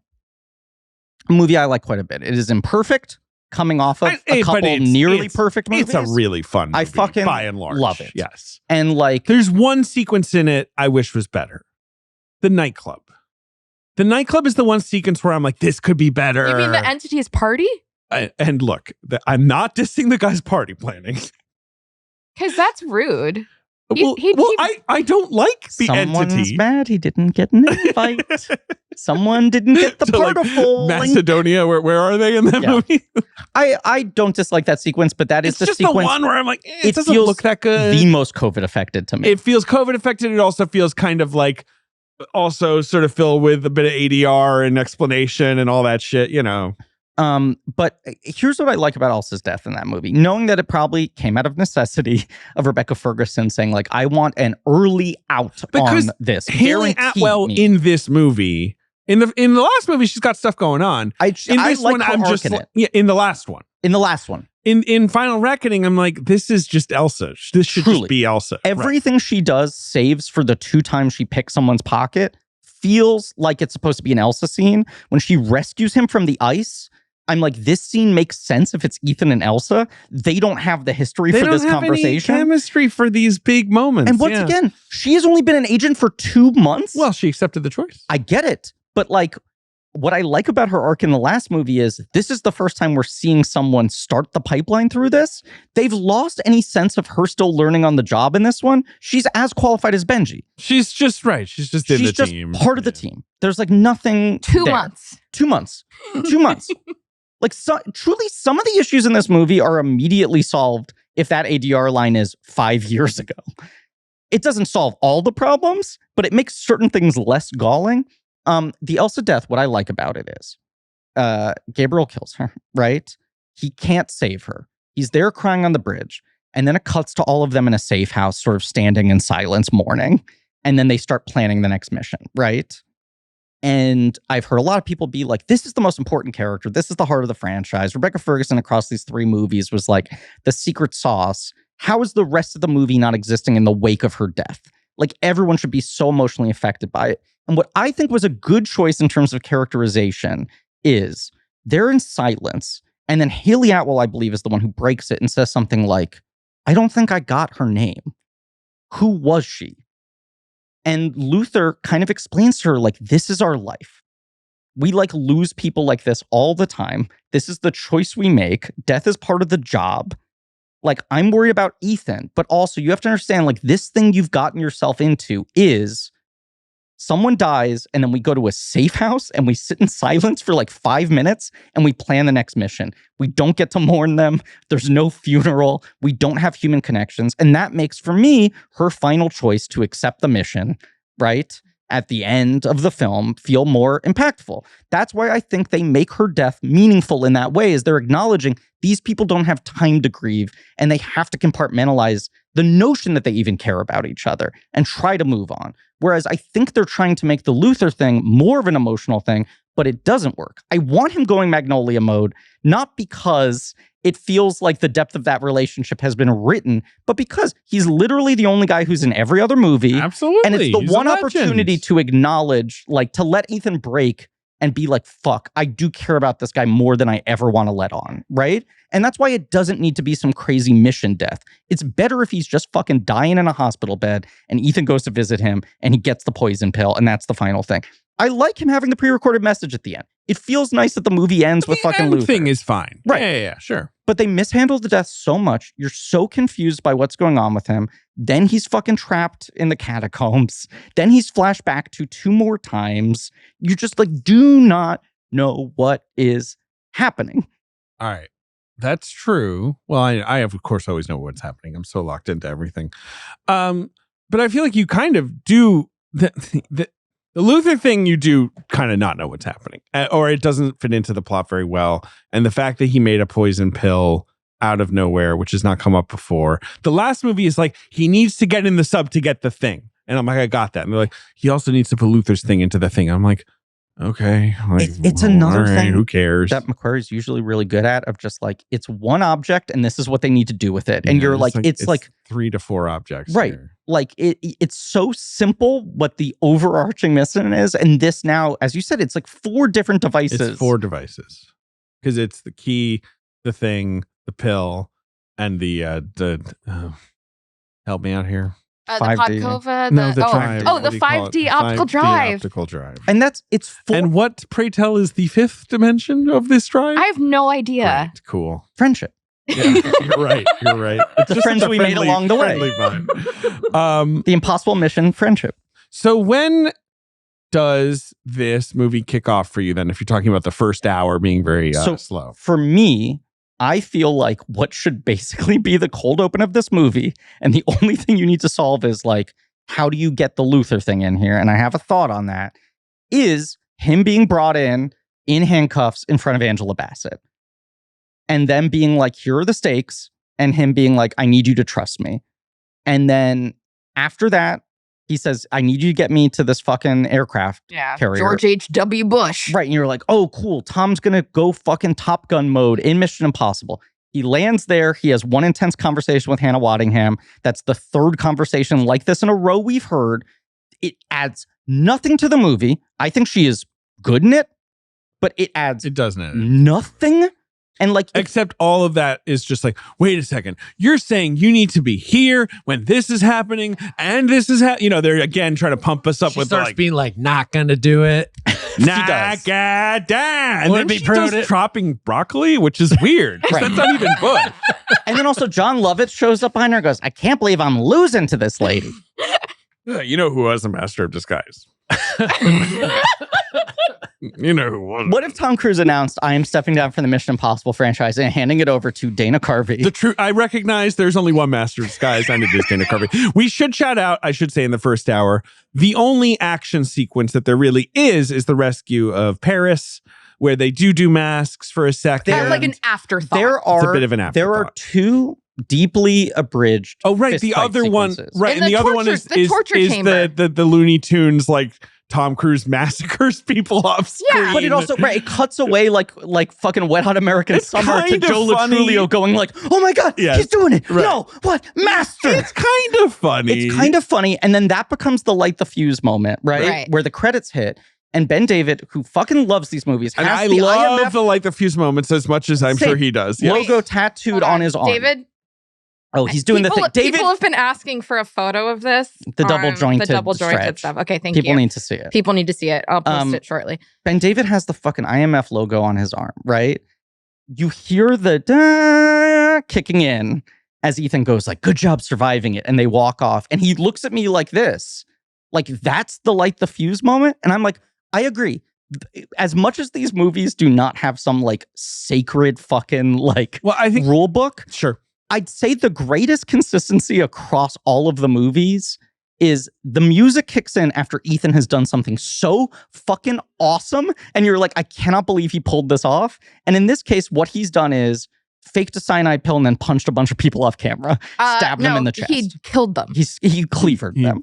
He murdered. Well, okay, so I love the light the fuse moment in Ghost Protocol so much because he literally says light the fuse. And it's then the visual presentation of that's so cool. Obviously in 5, it's just him pulling the chute on the plane thing. Which rules. Which rocks. And you're just like, hell yeah. What is it in Fallout? In Fallout, it's fucking the Wolf Blitzer moment where they tricked him into giving up the code. Right. In Dead Reckoning, I remember it being cool. I remember being pretty pumped up. Yeah. Why am I not remembering what it is in Dead Reckoning? And I watched it recently. I mean, 2, obviously, it's the free climbing. Yeah, which is fine. Which is like the pinnacle. It's when he throws him the throwing sunglasses. the sunglasses. But I'm saying it's so off of fucking that. cool. It's so cool. Yeah. Dead Reckoning opens with the submarine, and then it goes to him getting the message. It happens deep in. The first thing after that is the airport sequence, which I fucking love. It's him breaking into Kittredge with the mask. And putting the mask back on. How do you expect to sneak out? And then he puts the Kittredge mask on. It's you not want quite that I kind of moment. I think Ghost Protocol Rogue Nation is maybe the peak of like the fuse moments, I think. Yes, but you want that feeling of like, that son of a bitch, he pulled it off. Right. This movie is like faking it, where it's like, we don't quite have it, but if we don't put it here, it's not going to happen for an hour and a half. We need to do the credits. Yeah, Truly. Right. Yeah. Right. So then he has the very brief fist fight there that largely, and the knife fight, mass murder that happens largely off camera. He has the very brief sort of like sneak in to get Paris out of jail. Pom Clementef, I would learn to make pasta from scratch. It's not that hard. You just need like eggs and flour and stuff. Well, but let's tell her it's really hard and it took a lot of work. Those are the only 2 things of any kind of like action adjacency.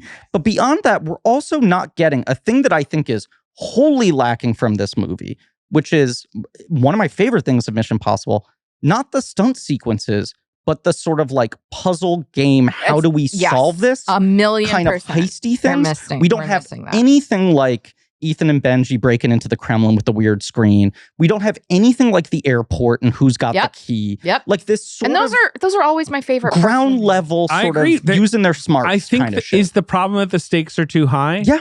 That like now that it's nuclear Armageddon, it's sort of like, well, we can't be having as much sort of silly fun. The end, they have like assembled a makeshift version of this where there are like 5 concurrent actions, and you have like Dunlow with the bomb. Right. Haley's got to do the quick grab. But that's different. Paris doing the surgery. It's not quite the same sequence stuff. But it at least gave me the juice of every member of the team has to do something. Why am I not cutting to Jar Jar like, got a big orb? What if they did that? That's one of my favorite things in the Mission Impossible franchise, is that every movie has Jar Jar juggling an orb, dropping it, feeling like a klutz, but actually it rolls into in the process, knocking out a bunch of battle droids. Good job, and Jar that's Jar. what Mission Impossible is about, if you ask me. It's about Jar Jar Binks. Yes. Yep. And another thing that's totally missing from this movie is people forget that Jar Jar actually, in his power as a senator, is one of the people who granted Palpatine the power. He not one. I think he's the one. That is a plot thread that is totally dropped in this film.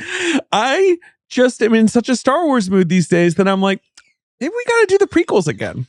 Guys. David, you motherfucker. I have pitched that so many times, and every time you make your stinky poo-poo face, and you go, I don't want to do Star Wars again. I pitched it for 400, for episode 500. I wanted it to be our 10th anniversary episode. This is the decade of we dreams. revisit Phantom Menace with context, and we didn't do it for our 10th anniversary because you went stinky poo-poo, and now you want to do it. Okay, maybe we slotted it in. What did we do for our 10th anniversary? Nothing. Bam, bam, bam, bam, bam. We released the Last Crusade episode. That was a good episode. I just right? have some notes that I took at my screening last night that I just want to make sure we address. Ethan was born in Madison, Wisconsin. Yeah, JJ texted us last night. Fired for being too excited about this. Yeah. I said, but that's literally, you just see it in his file, right? Yeah, but interesting character. No one's detail. like, what was it like cold Madison winters or whatever. We should also mention that like multiple, in terms of like talking about this movie having like repetition of the same beat over and over again, 5 different characters across the 3 hours of this movie fire JJ. That is true. Ethan looks into, he shoots the lens. Kittredge is like, and fire that guy. JJ, you are fired. And he's got tears in his eyes. You have to trust me on this. Right. You're fired. Angela Bassett breaks the biscuit, and the note inside on the presidential stationery. Fire JJ. Says, fire JJ. And the USS Fire JJ is the name of the submarine. When he gets in the entity's coffin, the entity is like, and above all else, JJ must be fired. I'm so excited. We haven't really talked about this. We're all going to meet JJ for the first time. None of us have ever met JJ in person. I've known him longer than you guys, and I too have never met him. Yeah. Our upcoming live show, At our Town upcoming Hall. live show. Tickets still available June 6th. That's right. Yeah. Blank Check finally requests an audience. With King Ralph. Yeah, it's going to be like a live episode. We're not going to watch the movie. No, we're going to talk about it. We're going to talk about it with a lot of, fun little interactive bits. A lot of fun little actors. Let's not promise here. But anyway, we're going to meet JJ for the first time. We're going to do a lot of fun little interactive bits. We're going to explain Gabriel's backstory. We're going to tell you who that woman was. Oh, yeah. Well, that's coming. What if McQuarrie's like, no, we'll do a 9th movie. I'll explain it then. Right. We'll answer all of that in Jack Reacher 3. Okay, wait. We're going back to Jack Reacher. Coming back. Some more notes. I like that they have a defibrillator in the torture chamber. Is that standard? You know how they bring him back to life after his fake? Right. And then he flips it on them. Yeah, I just thought that was interesting. Better safe than sorry. Luther's nurse. What's she thinking about all this? Great question. But this is where I'm like, what is weird happening? Commute? Hang a left at the dungeon. right. They go to Charing Cross Station and then into the dungeon. Ben's eyes just lit up. He's Googling nursing school. Okay. And then the entity is counting on you hating me. So we have to do the one thing it doesn't expect, which I got a lot of problems with this. I mean, and they say stuff like this all over the movie of like, well, this is the one thing the entity won't predict. Like, and I'm like, doesn't it predict everything? The entity's like learning. So did the entity not watch Mission Impossible? No. Dead Reckoning? No, they didn't have time. That movie underperformed because the entity didn't buy any tickets. Marie, this is a great point, and this gets into the repetition of story beats, right? He keeps saying to people, I need you to trust me and for us to work together because the entity isn't expecting that, and that's the only way we can beat it. But they work together in every movie. He says later, like, the entity isn't intelligent. It's only working off of what we've done in the past. It doesn't have ideas of its own, right? Which I'm like, I like as a conceit. Sure, I like as a let's make fun of AI thing. Totally. Yeah, and I'm like, that's the potential of having the villain be AI rather than a human, is this idea of it thinks it's smarter than him because it has the data. Ted Sarandos vibe. Totally. But he keeps saying the entity thinks it knows what I'm going to do and I have to get ahead of it. The entity is never fucking like doing that. The entity tells him at the beginning, here's exactly what I'm going to do. And he's just like, I'll meet you there in 5 days. And Ethan keeps saying to people, we need to do this so the entity doesn't. There's no feeling of like, fuck, the entity anticipated this and it cut me off at the pass. This is what people complained about this in the last movie, and I kind of gave the last movie a break. But it's tough to have your villain be a screensaver with no personality, that has no motivations, that has no particular like personality. There was one point where Ethan says that, and it's when he's talking to Shea Wiggum. And they're leaning into each other, and it's like there's the one thing the entity doesn't expect us to do. And I was like, kiss. Make out. Yeah. And I really thought that might happen, but of course it didn't. So when he gets dragged in front of Bassett and Co. Oh, Lord. Can we move on? No. In handcuffs, right? Uh-huh. I'm like, that can be the info dump for the entire fucking movie. And then it's like, we got to get you on this sub. When they're saying you got to go to Hannah Waddingham, I'm like, oh, is she gonna, he needs her approval to do some cool action sequence? Doesn't happen. But we do see some naval jets land and take off. You see that. Right? But like Danger Zone plays. You got some Danger Zone. No fucking set piece. The movie doesn't really kick into gear until he gets on the submarine. Part of this is that which the movie should be starting basically like you're saying with the submarine, because that's how the last movie ends, is we got to get to that submarine. It should start with Bassett being like, here's the briefing, and then the plane drops him in the middle of the ocean. He gets on the submarine. Like everything else before that doesn't fucking matter. I also think this movie makes the mistake of being like, well, Ethan's been off the grid for 2 months. The president sends him a message. He has to get the team back together, right? He reconvenes with Benji and Grace. He recruits Degas and Paris. And then he goes in the coffin. Luther dies. He goes in the coffin.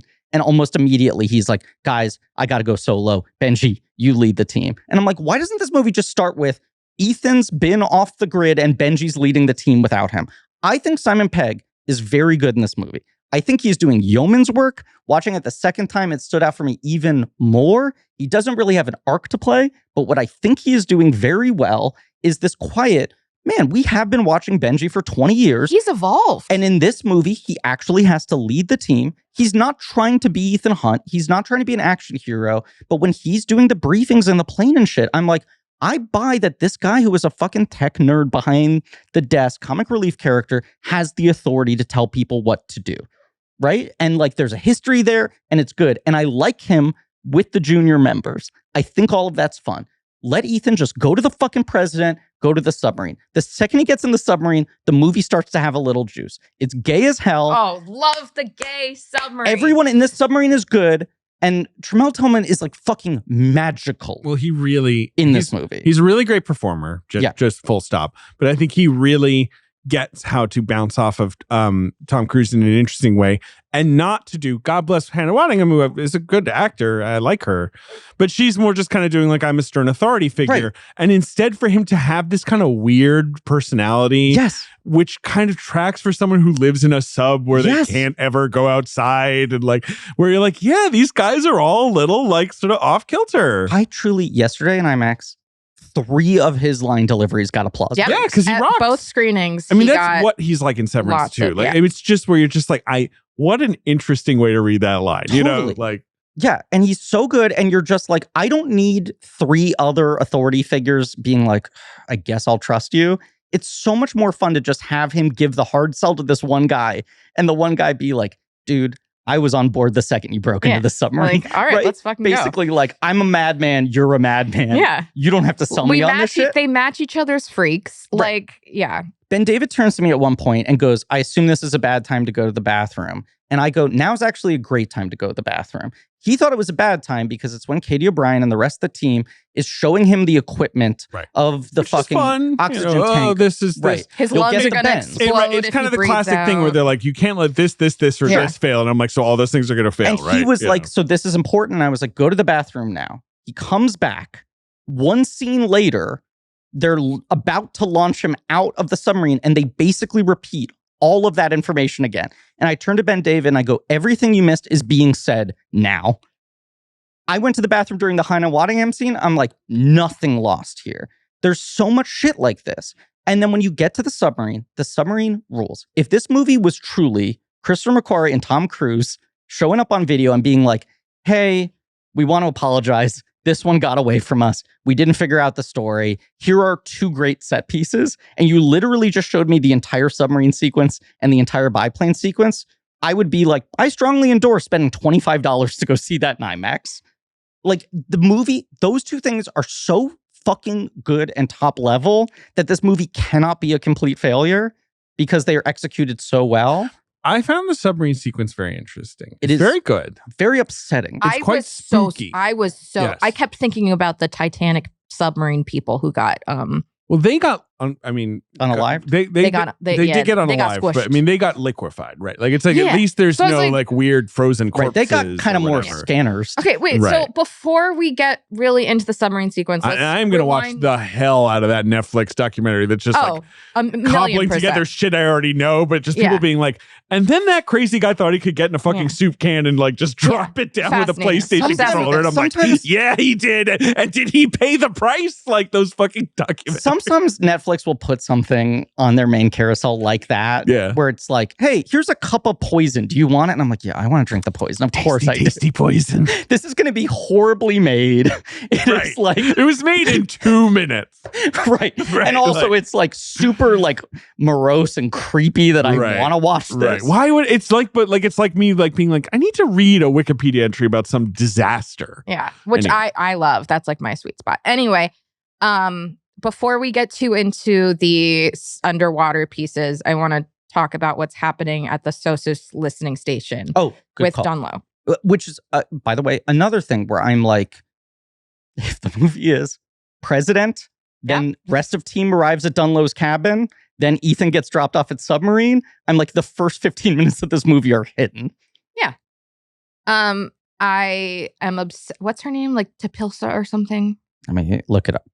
Dunlow's wife. This, of course, is the man who Ethan gave diarrhea. Yeah, they didn't talk about the diarrhea at all. Tapisa. Okay. It has always made him one of my favorite characters in the Mission Impossible franchise. Because he has tummy troubles like you do. He has tummy troubles and it fucked up his entire life. Yeah. Ethan put diarrhea juice in his coffee through a pen.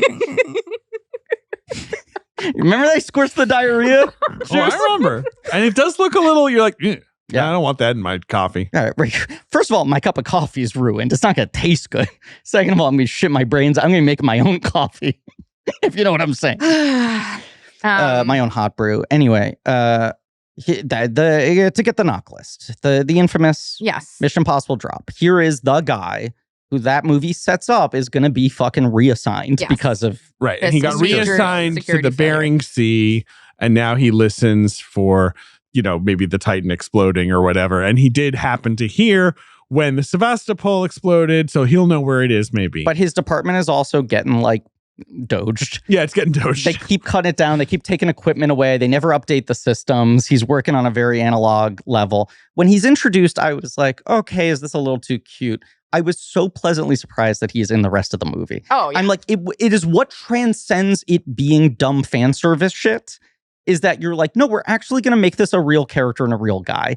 And also, now that Luther's dead, he kind of fills the Luther role, right? Like, he's really good at... He's the, I can explain how something works technically. I can strip some wires. Rolf Saxon. He's got an incredible voice.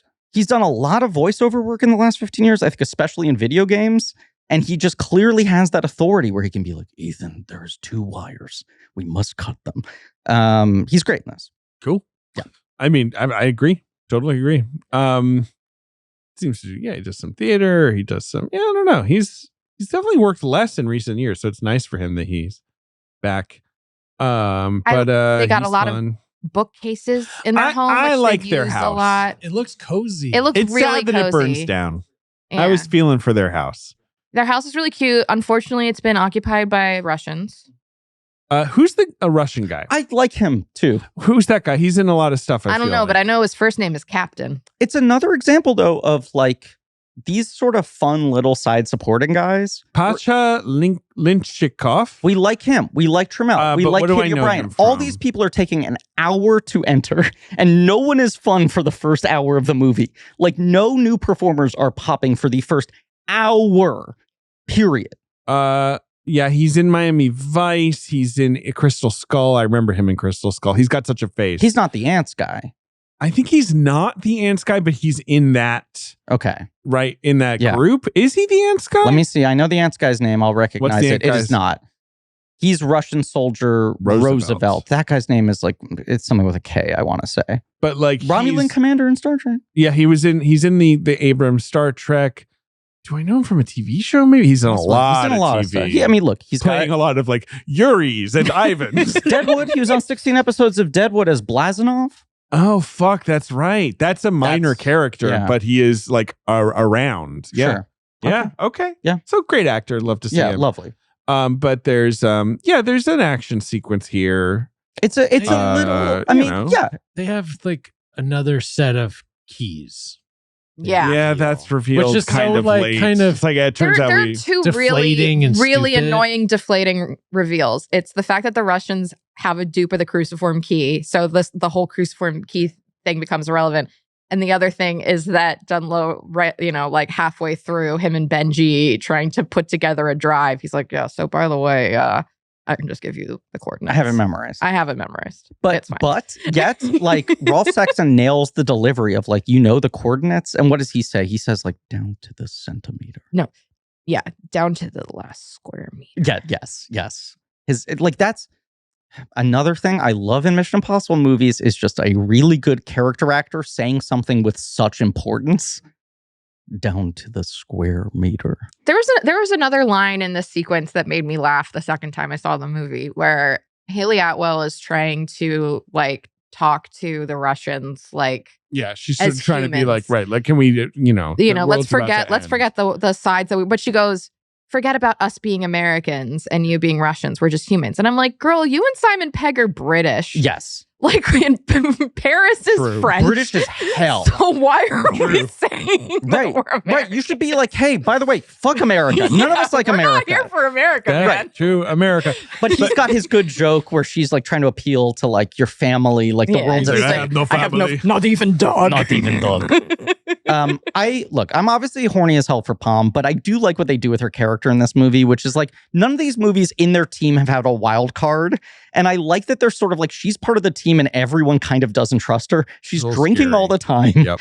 They know she's a mass It just kind of feels like if you accidentally said like you should kill that guy, you'd be like, I was kidding, but she's already like buried a knife in his skull or whatever. Right, she's like Wolverine or whatever. And she keeps making like French quips. I like that they commit to her only speaking in French and that the other characters now have to be bilingual.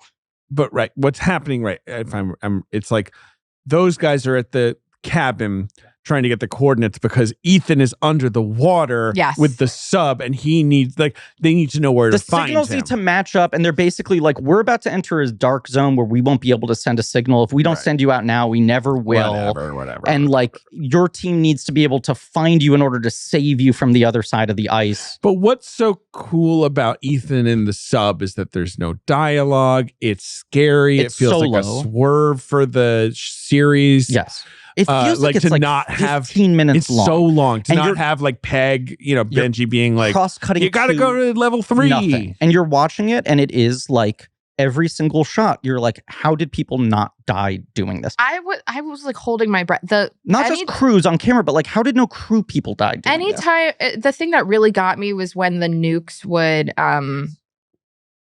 like just bump into each other or that would fall into a specific pattern that would make it impossible for him to go around them, or I was just like, oh my God, like this is and it's nightmare. It's the kind of like very subtle sort of escalation that they're so good at building in these movies of like watching silently him having to do the math of like, fuck, my only way to get through this tunnel is to lose the oxygen pack, right? Oh my God. I'm going to be caught on this blade unless I get rid of the suit. Like making these sort of sacrifices that like raise the stakes over and over and over again.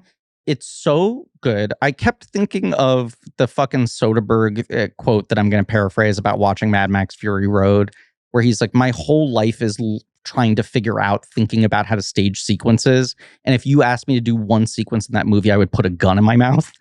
Where I'm like, I actually don't understand how you make this. Then the fact that I'm not equating myself to Soderbergh, but I like watch it and I'm like, I don't understand how they successfully got this sub footage. Is on a shelf and it keeps turning. Have you ever seen the Jamiroquai video? Oh, of course. It's kind of like that. It is. It is kind of like that. But right, it's like it's got this Inception thing where because the sub keeps tilting on its axis, where the water is in the sub that is like half sort of but it's flooded, filling, keeps changing directions. I think they just do a good job communicating all of the changes happening without anyone being like, Ethan, the sub has moved and now it's filling with water over here or whatever. Which, like, we enjoy when the movies do that kind of thing, but it's all the more impressive that they pull off this sequence without that, which gives it a different tone than anything we've seen in any of that before. It also is it puts the first part of the movie in such stark relief because it's them over-explaining everything with dialogue versus in this sequence when they're just relying purely on visual information and staging. Did you know that Jamiroquai's third album, Traveling Without Moving, is the highest selling funk album in the history of the world? No. Isn't that hilarious? That is actually shocking. I mean, they are, though. They're a pretty huge band. Well, that's the virtual insanity moment. I think that's their peak. There. It's just him. JK. Him in that hat. Big hats. Maybe you should do some big hats. Like you just walk in one day with a big furry top hat. I kind of have a big and just noggin. don't comment on it. So I feel like a big hat accentuates that I have a big head. Owen Gleiberman's review of this for Variety. He spends like half the review just talking about the biplane sequence, but everything he says about it feels like it also could apply to the submarine. And the review feels very indicative to the response to this movie, which is like, you walk out of the theater being like, holy shit, that biplane sequence, 2 thumbs up. Like, you end on such a high. But what he was saying, which I think this is like triply true for the submarine because it has 0 dialogue, is the ultimate miracle of what Tom Cruise is pulling off isn't just that he's like putting himself in these crazy situations and not dying. It is that he is acting, that he is actually successfully emoting in a nuanced way. And in a sequence like this, where he's conveying all of this without words on his face while wearing a stupid helmet, love and how you're seeing him stupid do the helmet math. is, because I love how it exaggerates the features of his face, which feels very like unvain. Even though we talk about this movie as being kind of a vanity project. Totally. I mean, they talk about this with the Halo jump in Fallout, that they like needed to design a special helmet to make his face readable. So A, it needs to have the lights inside of it. Otherwise, his face would get lost on camera. And B, it feels like if they don't magnify it, you won't see his expressions. But speaking of lack of vanity, you feel the fact that this movie has footage shot across 5 different years in like his face changes a lot. Like when they greenlit this movie, he was 58 and now he's 63 or 60. I mean, whatever my math is. We get it. Yeah. You're just like, you're really acutely feeling in this one like he is pushing against the absolute limits of like staying young and looking like, he doesn't want to be fucking, as much as he keeps saying that Harrison Ford playing Indiana Jones is an inspiration to him and what he wants to keep doing and keep making these movies into his 80s. You're like, Harrison Ford's like, fuck it, I'm gray, I'm old. These movies are about me being old. He was so ready to make that transition, Harrison Ford, to be a grumpy old man. And this movie is Ethan still just like holding on to the final embers of the idea that he is like youthful. One thing I want to address, also just looking at my notes, we haven't really talked about the Doomsday cult that's because the movie doesn't. Doesn't really get into it, but they're just like that exists. People, and they're setting it up right at the start. Where like people are so under the sway of the entity that anyone could be a threat, and that basically just comes up once on the submarine. It manifests twice. What's the other time? The Secret Service agent in the war room. Yeah. But we have to bring up the time on the submarine because Tom beats the shit out of Guy by saying, "You spend too much time on the internet." That line makes me laugh. I think it's funny. It feels a little. I agree. Cute. Yeah, it makes me laugh and then immediately go like. It made me laugh, so I don't want to be too much of a grump. Yeah. I also want to note that I love Tom's little Podkova bag.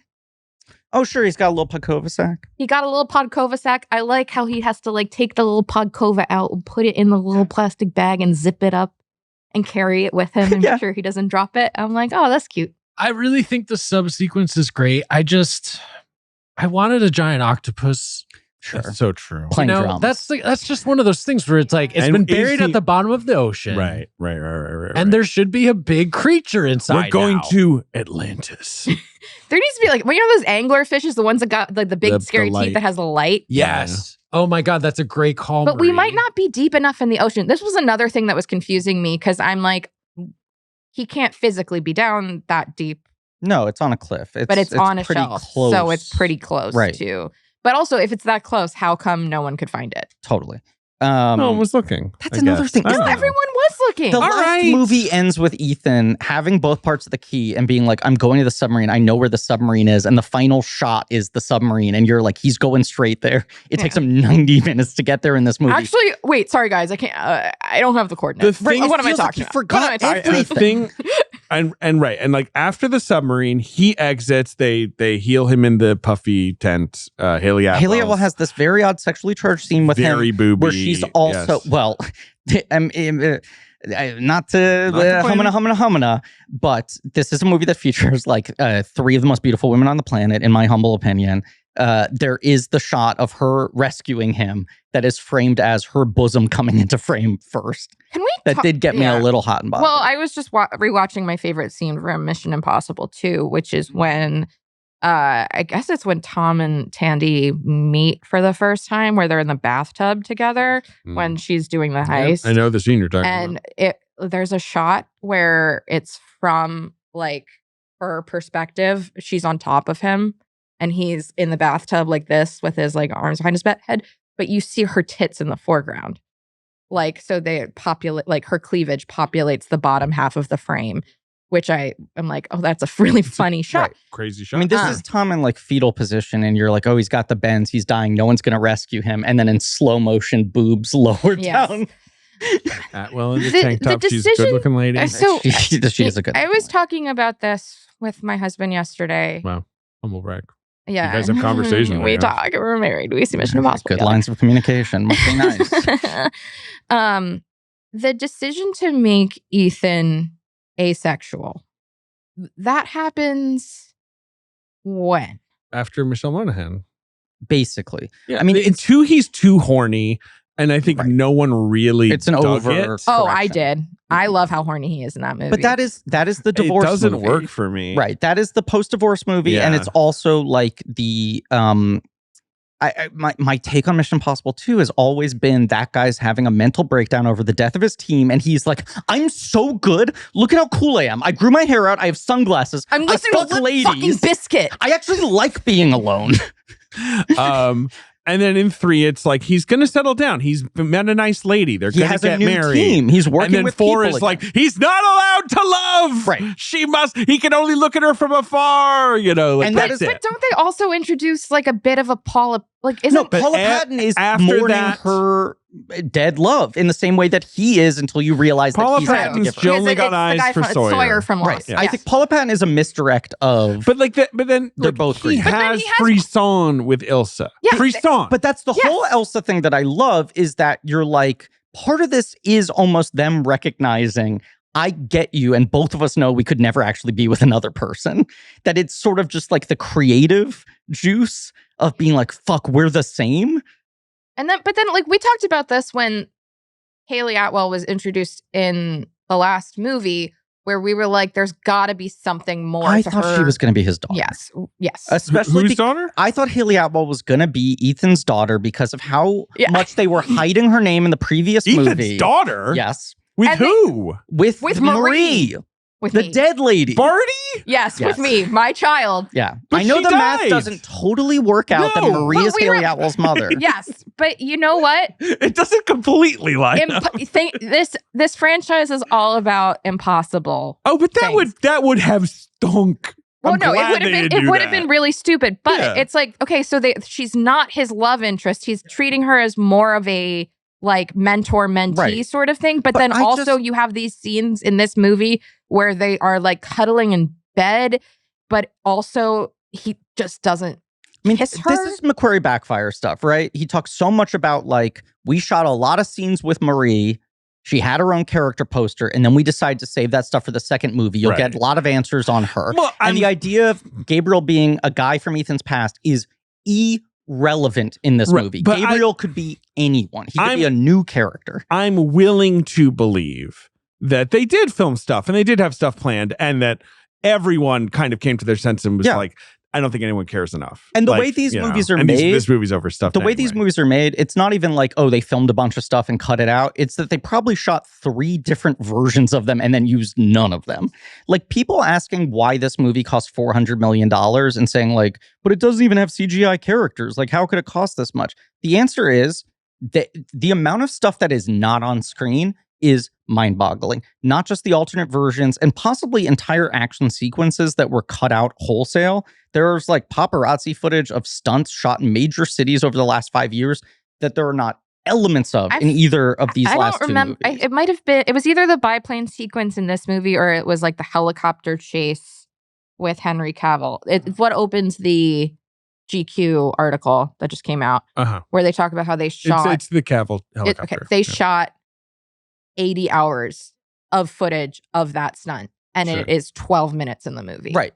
I mean, I heard there was a 40-minute version assembly of the opening Sevastopol disaster from Dead Reckoning Part 1. There was 40 minutes of dialogue. Like, the amount of shit they throw out on these movies is crazy. And also, like, these movies shot in insane circumstances, world events, and like, they continued to pay everyone during shutdowns of production. It's part of why these movies are so expensive and why actors desperately want out of them and keep begging to have their characters killed off, is because when someone signs up for one of these movies, They're like, here's the deal. You have no script and we own you for 2.5 years. At any moment, we might call you up and say, you need to get on a plane to Bulgaria right now because we've written a bunch of shit. And then you get to Bulgaria and they go, never mind. The sequence is cut. And you have to reshoot things 10 times to fix the plot. So people get so aggravated working on these movies, and he keeps losing, especially like his above the line crew. There's a reason these movies don't hold on to DPs, you know, is because even when they come away from it and they're like, fuck, it did work for what a nightmare it was a triumph. Those people still walk away and go, the fucking life's too short. I don't need this again. I want to see my kids, right? Lauren Balfe, who has scored the last 3 movies. Yeah. 5, and Rules. Or 6 and 7.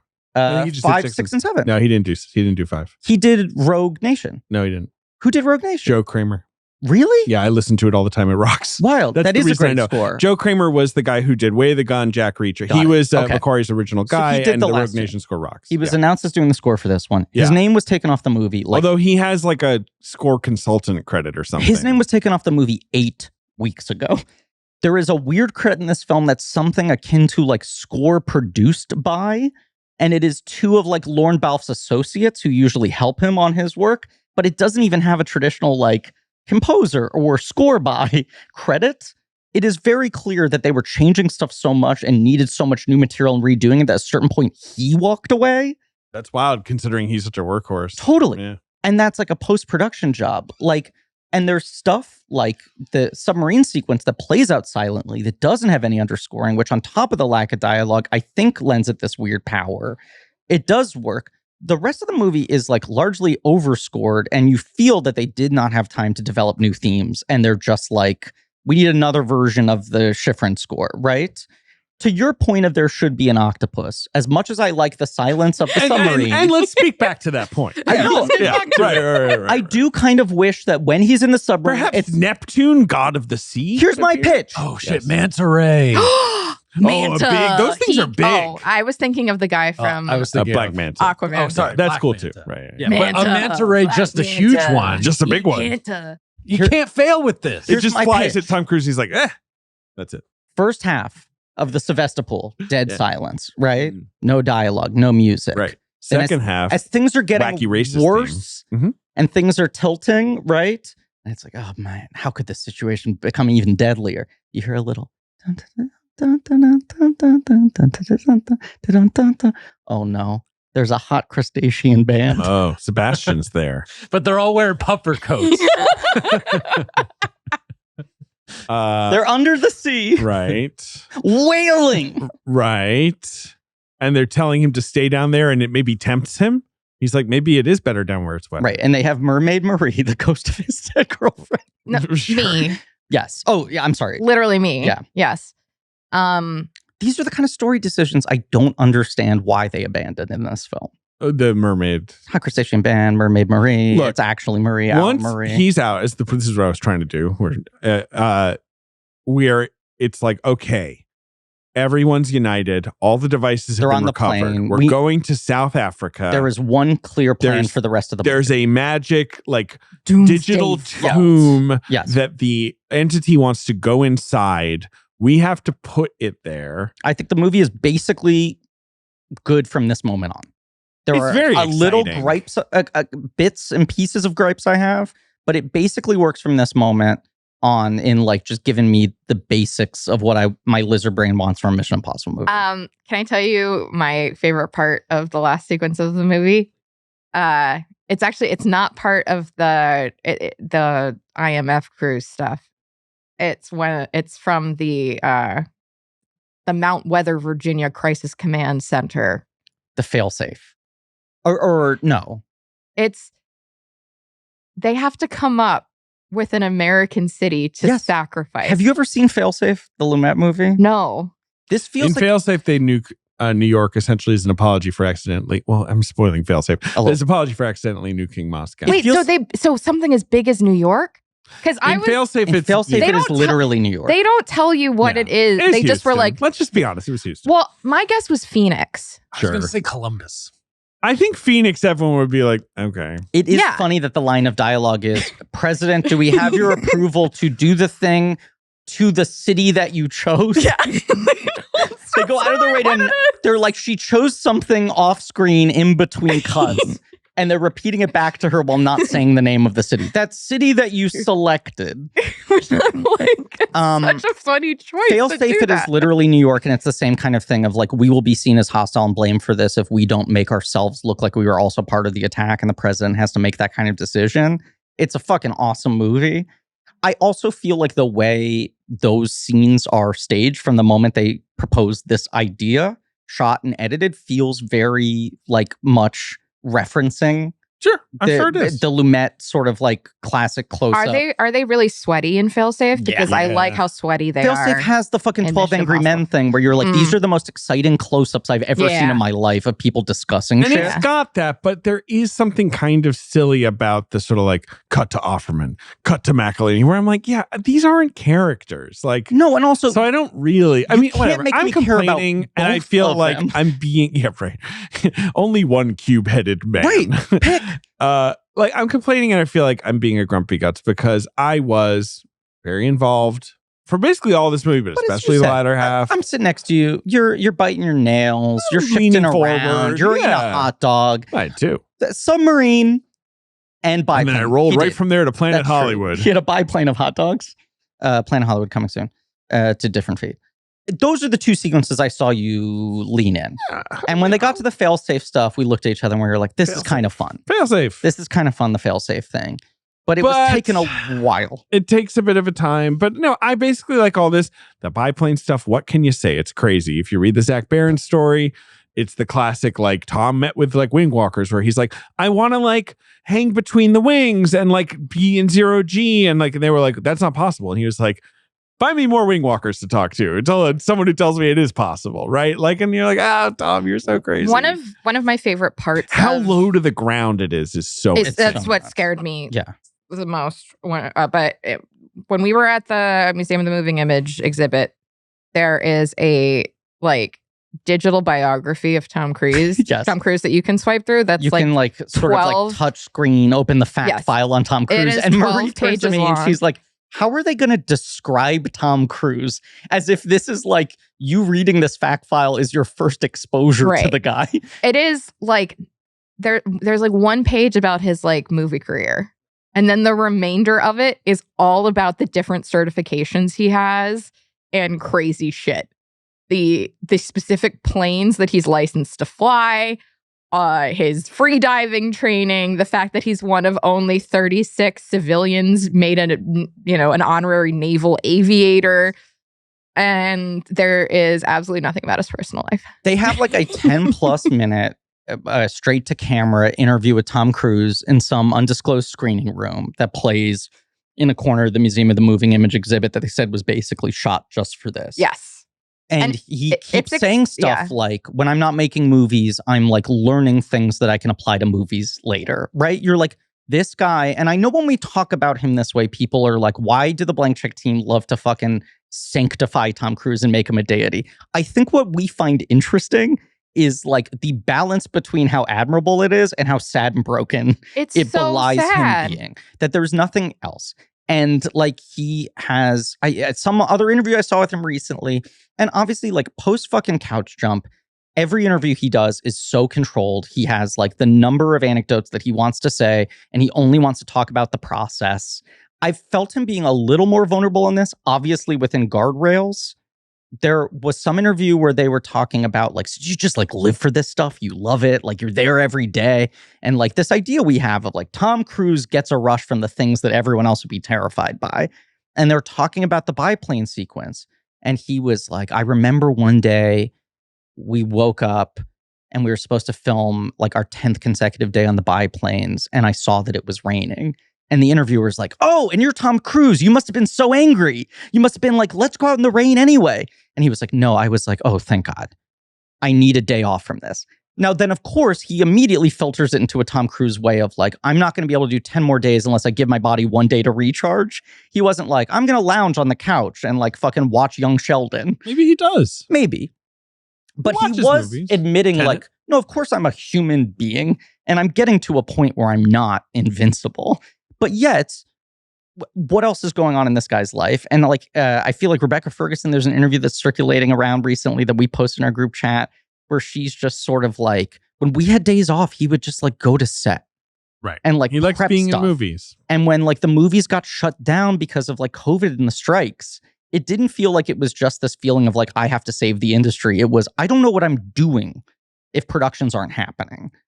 In a way, which really tracks with Ethan Hunt as a character. Absolutely. Which is what has made these movies increasingly interesting. But it's also out of hand. And I think there is no way to top things anymore. Not that he couldn't make more Mission Impossibles where he does some crazy stunt. But I'm not kind of like, what do I need Ethan Hunt to do at this point? Okay, and so it's what Marie's also we're going saying to talk of like, about nuclear Armageddon is, Yes. you know, How do you can recover? we do this? Like the only other thing that could is like we have to introduce like kaiju or aliens. Right, but then you're in other franchises. You know what I'm saying? Like that's Squid's back. I agree with you And he's that on like land. the only way you can heighten from this is like pulpy sci-fi concepts, which then feel like they're betraying what Mission It would be Impossible is. something to do with space, and it would be a disaster. Right. It would in my opinion. suck. It's why I think this movie should have a slightly greater sense of finality. Is you almost feel like the only way for him to come back and do this again is if they actually put it to bed for a bit. And he makes one in like 10 years and he's older and it's a different movie. What I actually think they should do is never do one of these again. I think they won't. I think they just like I have think it's backed too themselves big into a corner No, where they they won't. can't fucking top themselves. And you feel that panic in this movie. And like what I want from the end of this movie, like from the literal ending of this movie, I don't want him to die. I don't give a shit, right? When the parachute catches on fire, it does feel like there is certainly a version of this that they shot where he dies and he fought them on it, right? There's the notion of like, is he going to become the IMF director, which feels like the cleanest, neatest way to do a thing where you're like, and then the door's open where he could still be mentor if they did spin-off movies, but also he can always come back. You know, I was like, he's going to give us some ending where there's a sense of a closing of a chapter, but also he can come back whenever he wants and be like, hey, you guys miss me, right? In my heart of hearts, I was hoping that even though like I know Ilsa's dead, that it would be like, okay, well, he's off. They're both. It's a Dark They're Knight both- Rises. They're competing for both dead, next. but no, they're Even just, if it would have been too cute, it is the only happy ending you can imagine for this character. What I actually felt I wanted is when he lands in the middle of the field and you see the cow herds, and I'm going to pitch this badly because I haven't quite cracked the right version of this, but you have this moment where you're like, oh, everyone thinks he's dead. The rest of the team who are all Yeah, so celebrating maybe think he he's actually dead. gets to walk off Jack Bauer style and be like, I'm presumed dead. I can go do whatever I want. That's what I kind of want. I want an ending where he's just like, I'm not retired, I'm not dead, but they think I'm dead. I can walk away. And there's this sort of mystery of like, what is this guy gonna do? I kind of hate fucking Kittredge and Phelps meeting him in the field. The handshake is so absurd.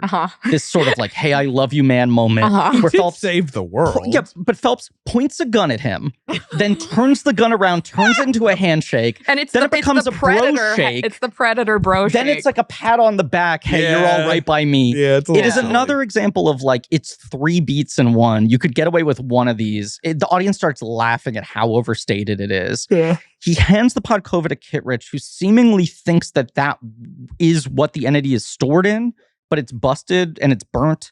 And he sort of has this disappointment of like, oh, fuck, you destroyed it. I can't control it. Well, it is what it is. They don't know that the entity is stored in something else.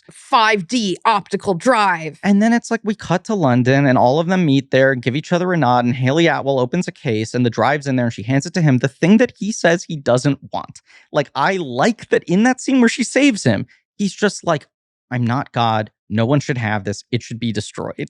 And at the end, the movie feels like it's being like, no, he is our God and he should control It does, Right? I guess. And What it if- stresses me out. I'm like, Why does he still have it? I'm He like, should destroy it. fucking he just, smash it. Throw it under a He car. should just go to like an Apple store and just be like, wink, just plug it in. and just be like, what's up? I miss you. What if? What in a if- way, you're yeah. maybe the best friend I've ever had. Right, Yeah. right. Can I go back in the coffin? Some stuff I want to address because we just talked about the end of the movie, but there's some things I just we didn't wanted talk to about. mention Talk that I about don't like the actual final let's fill emotional in notes, and, what we but want we to can address. circle back. I like and how fill in. Gabriel gets his head bisected. Yeah, that was really great. I loved that. Because he's annoying. He's so annoying. And he was doing like mustache twirling shit, which I'm like, no, we don't need that. I also like that they set up on the plane the sort of like, here's the crazy plan. We need to get Gabriel to work with us. And it's a classic Mission Impossible. That's so risky. And he's like, but it's the only way. And then you get there and immediately everything goes wrong. Gabriel's guys shoot Kittredge. Kittredge interrupts.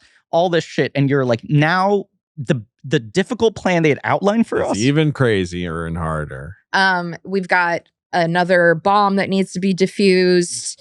And I like that Dunlow and his wife volunteered to do it. We already talked about this, but Tarzan's like, I guess I'll hang out with like you a chaperone. Yeah, I like that anytime the wife is like, I'll see you again, you believe her. Right. And she's always right. And Dunlow's basically like Luther, like, this is a suicide mission. In order to like defuse the bomb, I'm gonna have to die with But it. also he's like, I don't know how to dismantle a bomb. Right. I always like someone being a little like over their skis. The lady who plays the wife is called Tapisa, is called Lucy Tulugajuk, I believe. Her and she was Rolf in that. Saxon get a split with card. They do. Which I kinda And like. she was Yeah. in that film. Do you remember that film? Atana Jarut, the Fast Runner. Yeah. Which she's the lead of that movie. Okay. Which was like a Canadian Inuit movie that like maybe didn't get an Oscar nomination, but was at least like kind of in the running and was this cool Inuit movie where you never see anything. Anyway, she's cool. He has a line where he's like, wait a second, there's maybe a way out of this. And they're like, what? And he goes, the wires are repeated in triplicate. Or They're triple redundant. The wires are triple. Which is kind of like how the exposition exactly. I was like, this is a metaphor for the movie that he's like, actually, they built this wrong. There are actually 3 wires serving the same function. I can cut one of them. We have 10 seconds to run. Right. We're not even talking about, of course, how like Benji has been shot in one of the crossfires here. It turns into the pit. Right. He's having surgery done on him. Me too. They got a crike, my guy. Mission Impossible escalation. And he hides the bullet from Ethan because he doesn't want him to get upset. He treats him like a little child. But I think it's also like, well, Ethan will fucking probably try to do something. If he knows he's not a human being. Right. We have to like. Because Ethan just like won't let He'll people just start die. running somewhere. He just runs in a circle. Peg plays this really well. Palm plays this really well. So, when she's like really upset and stressed, and also like I kill the people. tears come to her eyes. I'm like, oh my god, girl, like you did it. But that dialogue exchange of, does anyone here know surgery? And she says, I kill people, and he says, good Close enough. Yeah, love it. Love it. And then all of the like back and forth of like using her flask, both to like chill themselves out and to disinfect all the objects is really good. Yeah. And Gabriel says to him, you're gonna give me the control and I'm gonna get out of here on a biplane. It's analog. It's a perfect plan. It's such a perfect plan. I have a backup. And you're like, oh, wow. Wonder what that backup's gonna do. Wonder who's gonna drive that. Yeah. Little guy. But the plane stuff rocks. Right. That's the fucking poster. And it's the thing they've been selling in the trailers. And when you get to it, it is thrilling. And it is thrilling, much like the submarine sequence, how long it lasts. Yeah. Like in babysitting the aforementioned Asa Ehrlich and trying to calm him down, he was like having a mini meltdown in the back of a lift. And I started going like, hey, Asa, do you know about Tom Cruise? Tom Cruise is this guy who does crazy things. And I started showing him Mission Impossible stunts and just being like, he's a good guy and he's trying to stop the bad guys. It's all fake and it's really safe. But isn't he silly? And I was showing him stuff like the plane from the beginning of Rogue Nation, which to me is still one of the craziest shots. And yet that lasts for like 60 seconds. And in this, you're like, there are 800 setups, it feels like, from so many angles of him relative to this plane, where you're like, how did this shoot for 4 months? I think like the way it's described in the Barron interview, not that sequence, but the helicopter sequence, just of like them having to radio Tom Cruise being like a little left, a little right. That's your shot. Okay, stay in that. There. They have to be telling him over the radio, like the camera's here, all that. And he has to act while he's flying the plane. That's the magic. Which is crazy. But they have to do so many months of prep and rehearsals and practice and like coaching before they can ever put this in front of camera. And then how hard it must be to get multiple takes, right? Like if the take doesn't work, it probably is like 4 hours before they can get another one up. And then you have time for one more take before the sun sets. It is, it's wild shit. And as we said, he's like emoting during this. And he's like maintaining a continuity of like the character's emotions, of like the arc of what he's trying to solve. And there is such good kind of like you know, Gabriel's monologuing a little bit, but like largely silent telegraphing of like the thing's on his neck. He's got to get the thing. The cockpit's here. Where's the other pilot? That's one of the shots that almost astounds me the most is when Ethan finally ejects the other pilot and you just watch him slowly fall out of frame to the ground. And I'm like, I know that guy just pulled the parachute the second he was out of frame and that guy's a stunt diver or whatever, but it still feels unreal.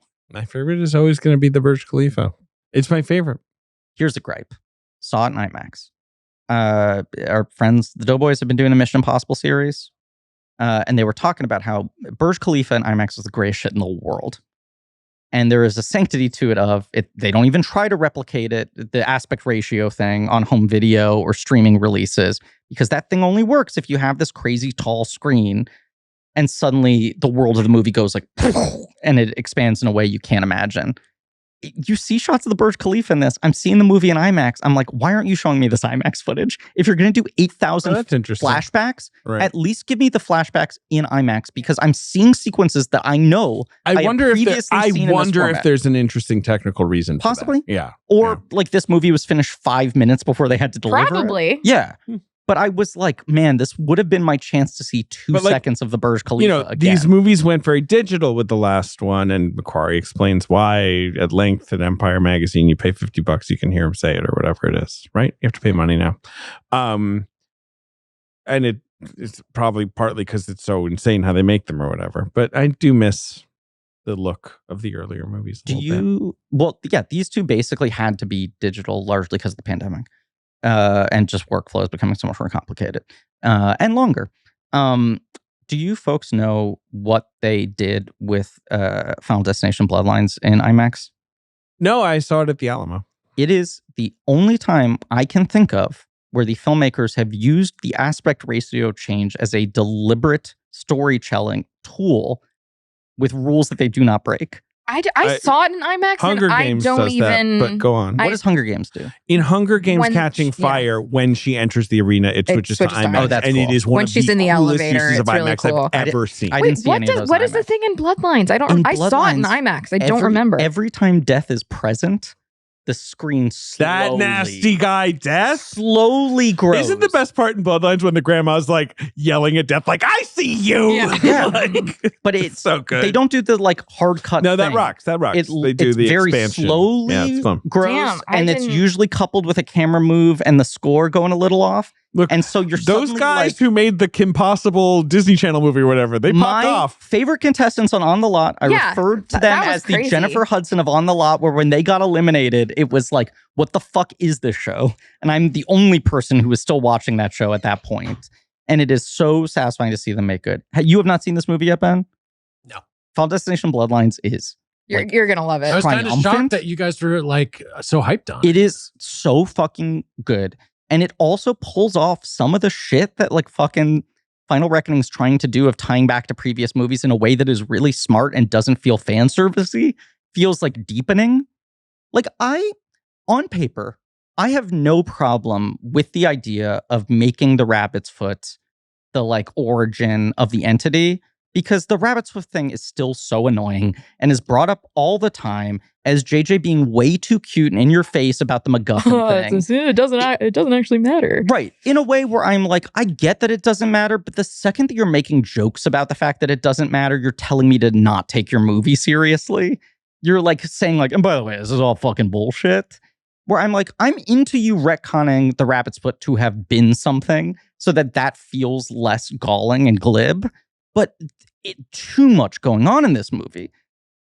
Like you can't have that be one of 8,000 elements that's sort of just like thrown at you and then never talked about again. Can I ask a question about the ending of this movie that I'm like I'm truly confused about? And this is like, I don't think of myself as a particularly stupid movie watcher. I think you're a very intelligent person and a very film literate person. I like how we had opposite answers. But thank you, Griffin, and fuck you, David.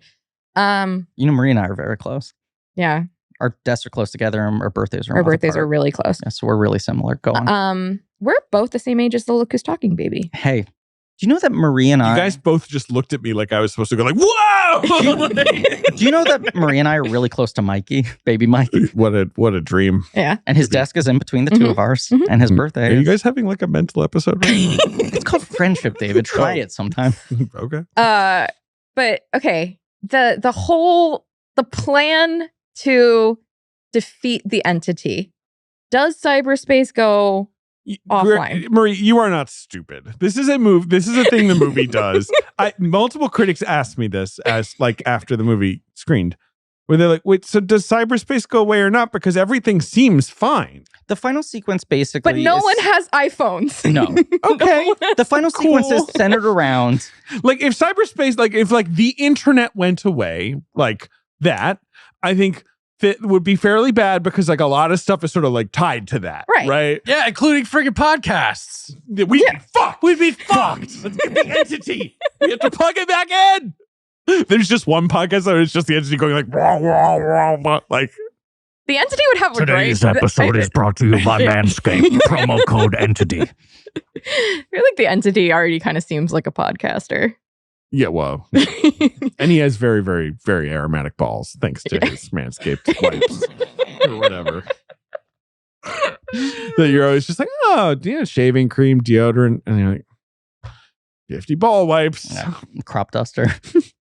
Crop protector. I think that early in the film, obviously, they're like, you can't do that. You would destroy cyberspace, which is so bad.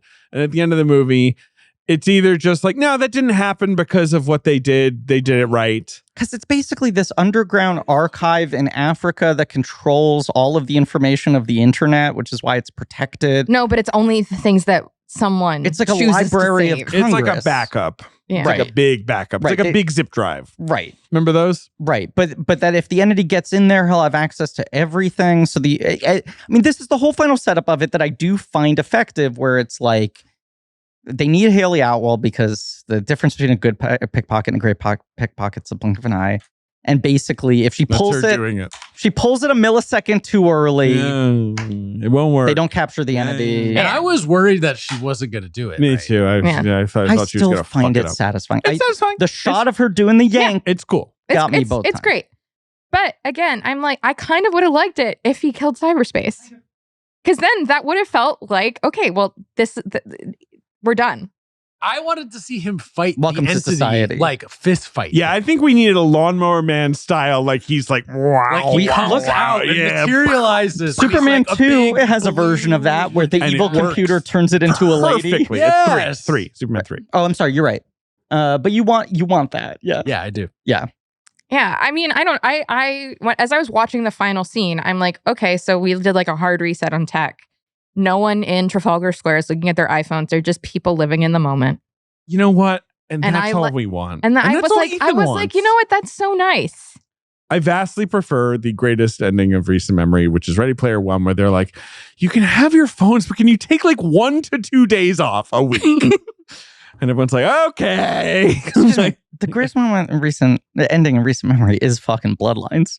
The final moment of Bloodlines is Yeah, it's great. unbelievable. It is. I mean, I loved it, and I was very satisfied by Yeah. the final moment of Bloodlines. That is what every Final Destination movie does. I But rewatched it them was all good. in the run up to this. So did I. And that always hits, that every Final Destination movie ends with someone being like, we're in the clear. And then the worst thing happens. Bloodlines does acknowledge that Mary Elizabeth Winstead, or no, is it 2? No, the girl from 2. Yeah, Did AJ, survive. AJ Cook? whatever. Yeah, AJ She Cook. survives, but there's a similar ironic ending. There at the end, is, too. but like Yeah, she's to the someone only else. I'm one. trying to Tony remember who it Todd is. does shout her Yeah. out, who actually pulled it off. I like the way Bloodlines handles the canon. Me too. Yeah. A really good movie. I was really impressed. Had a The great only time. movie I've ever been to where a child dies and the entire audience like celebrate. The only thing I'll say, and everyone's saying, is like I don't like the CGI gore. Not in a way where I'm like I won't look at this, but I'm just like I understand why this is what we do now. I understand it's way easier. It also is basically a trademark of that franchise. It is They've but been it doing never- CGI kills since, the whole like, time. basically since 1, right? Yeah. It's certainly since 2. Yeah, 2, absolutely. And like, but it never quite. You know, it's why Final Destination will always be a sort of B tier for me. Because let's say it, those movies are not scary. They're fun. They are They're not. mostly. I don't think they've better ever as been comedies. scary. No, Like that. You know. All right. I'll take it back because things like the plane crash sometimes will be visceral enough for a minute or two. Really, you find the plane crash upsetting? Or the logs. Well, yes, but I think like for a minute or two, you're like, this is intense. This is scary. I think it's intense more than it's scary. I think the movie will sometimes get thriller type jolts. Yes. But there's never like fucking slasher movie like, oh, fuck. Not really. In this one, I had to look away anytime like the piercings came into play. Totally. I like that shit. They get the thriller tension. You know, there was that tweet of like Don Draper in the movie theater, right? Where it was like watching Final Destination and like a screw starts to come loose. Oh, like, no, anytime. But like specifically body piercings are like a big ick for me. Like I'm not like trying to. You're not judging. I'm not judging. Just personally, it's just if like that is a fear of mine to get yanked when that by fucking a piercing. like MRI goes into research mode. That's fun. They shouldn't have put it in research mode. By the way, and by the way, and let this be a lesson to all of our listeners: never put it in research mode. No. Ben, you're gonna. I do love that Final Destination posits that like every MRI machine could like implode the hospital if left turned on. And that's why you never get a Prince Edward piercing. Isn't it Albert? It's Prince Albert. Fuck. We're going to talk about this when we cover King Ralph. Hey, excuse me. Maybe Prince Edward piercing is a different thing. No, but I'm assuming we're going to just do like a lot of royal family digressions. Yeah, I'm reading a really great Diana book right now called Diana World. David, am I allowed to say, especially if this helps move tickets, we are in advanced negotiations to unretire the bit for one night only. Live and on stage. One night only. We will retire the bit. We are also in advanced negotiations to license the entire Dream Girls songbook, which we plan to perform from beginning to end. We're going to do that one where about how we're a tree. Yeah. Remember there's that one We are a family, like a giant tree. Yeah, where you're like, isn't this supposed to be a Motown musical? Tom Cruise is in this film. This is his only film this year that I know of. Wait, let me just check IMDb to make sure you're right about that. Next year, he's in what's been described as a comedy being directed by Alejandro Gonzalez. Described as a comedy? Yes. Really? Huh. But it's also now it's being described as a comedy by that crazy Mexican Alejandro Gonzalez Iñárritu. Yeah. Right, what was it that Sean Penn called him on the Oscar stage? Well, he said like, he was someone check this man's green card and call ICE. Let me find the exact interview because he spoke very highly of Tom Cruise in an interview. I guess he was at Cannes because they're doing a 20th anniversary for a Morris Perros screening or something. And he said, okay, well, let's move past all the Tom Cruise, all the Morris Perros talk. This is the last Beetlejuice ring pop. The Final Reckoning?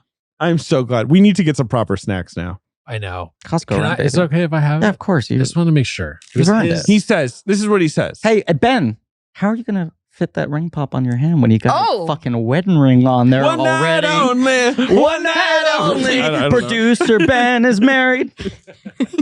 He is a family, like a giant tree. Here's what Mr. Iñárritu says.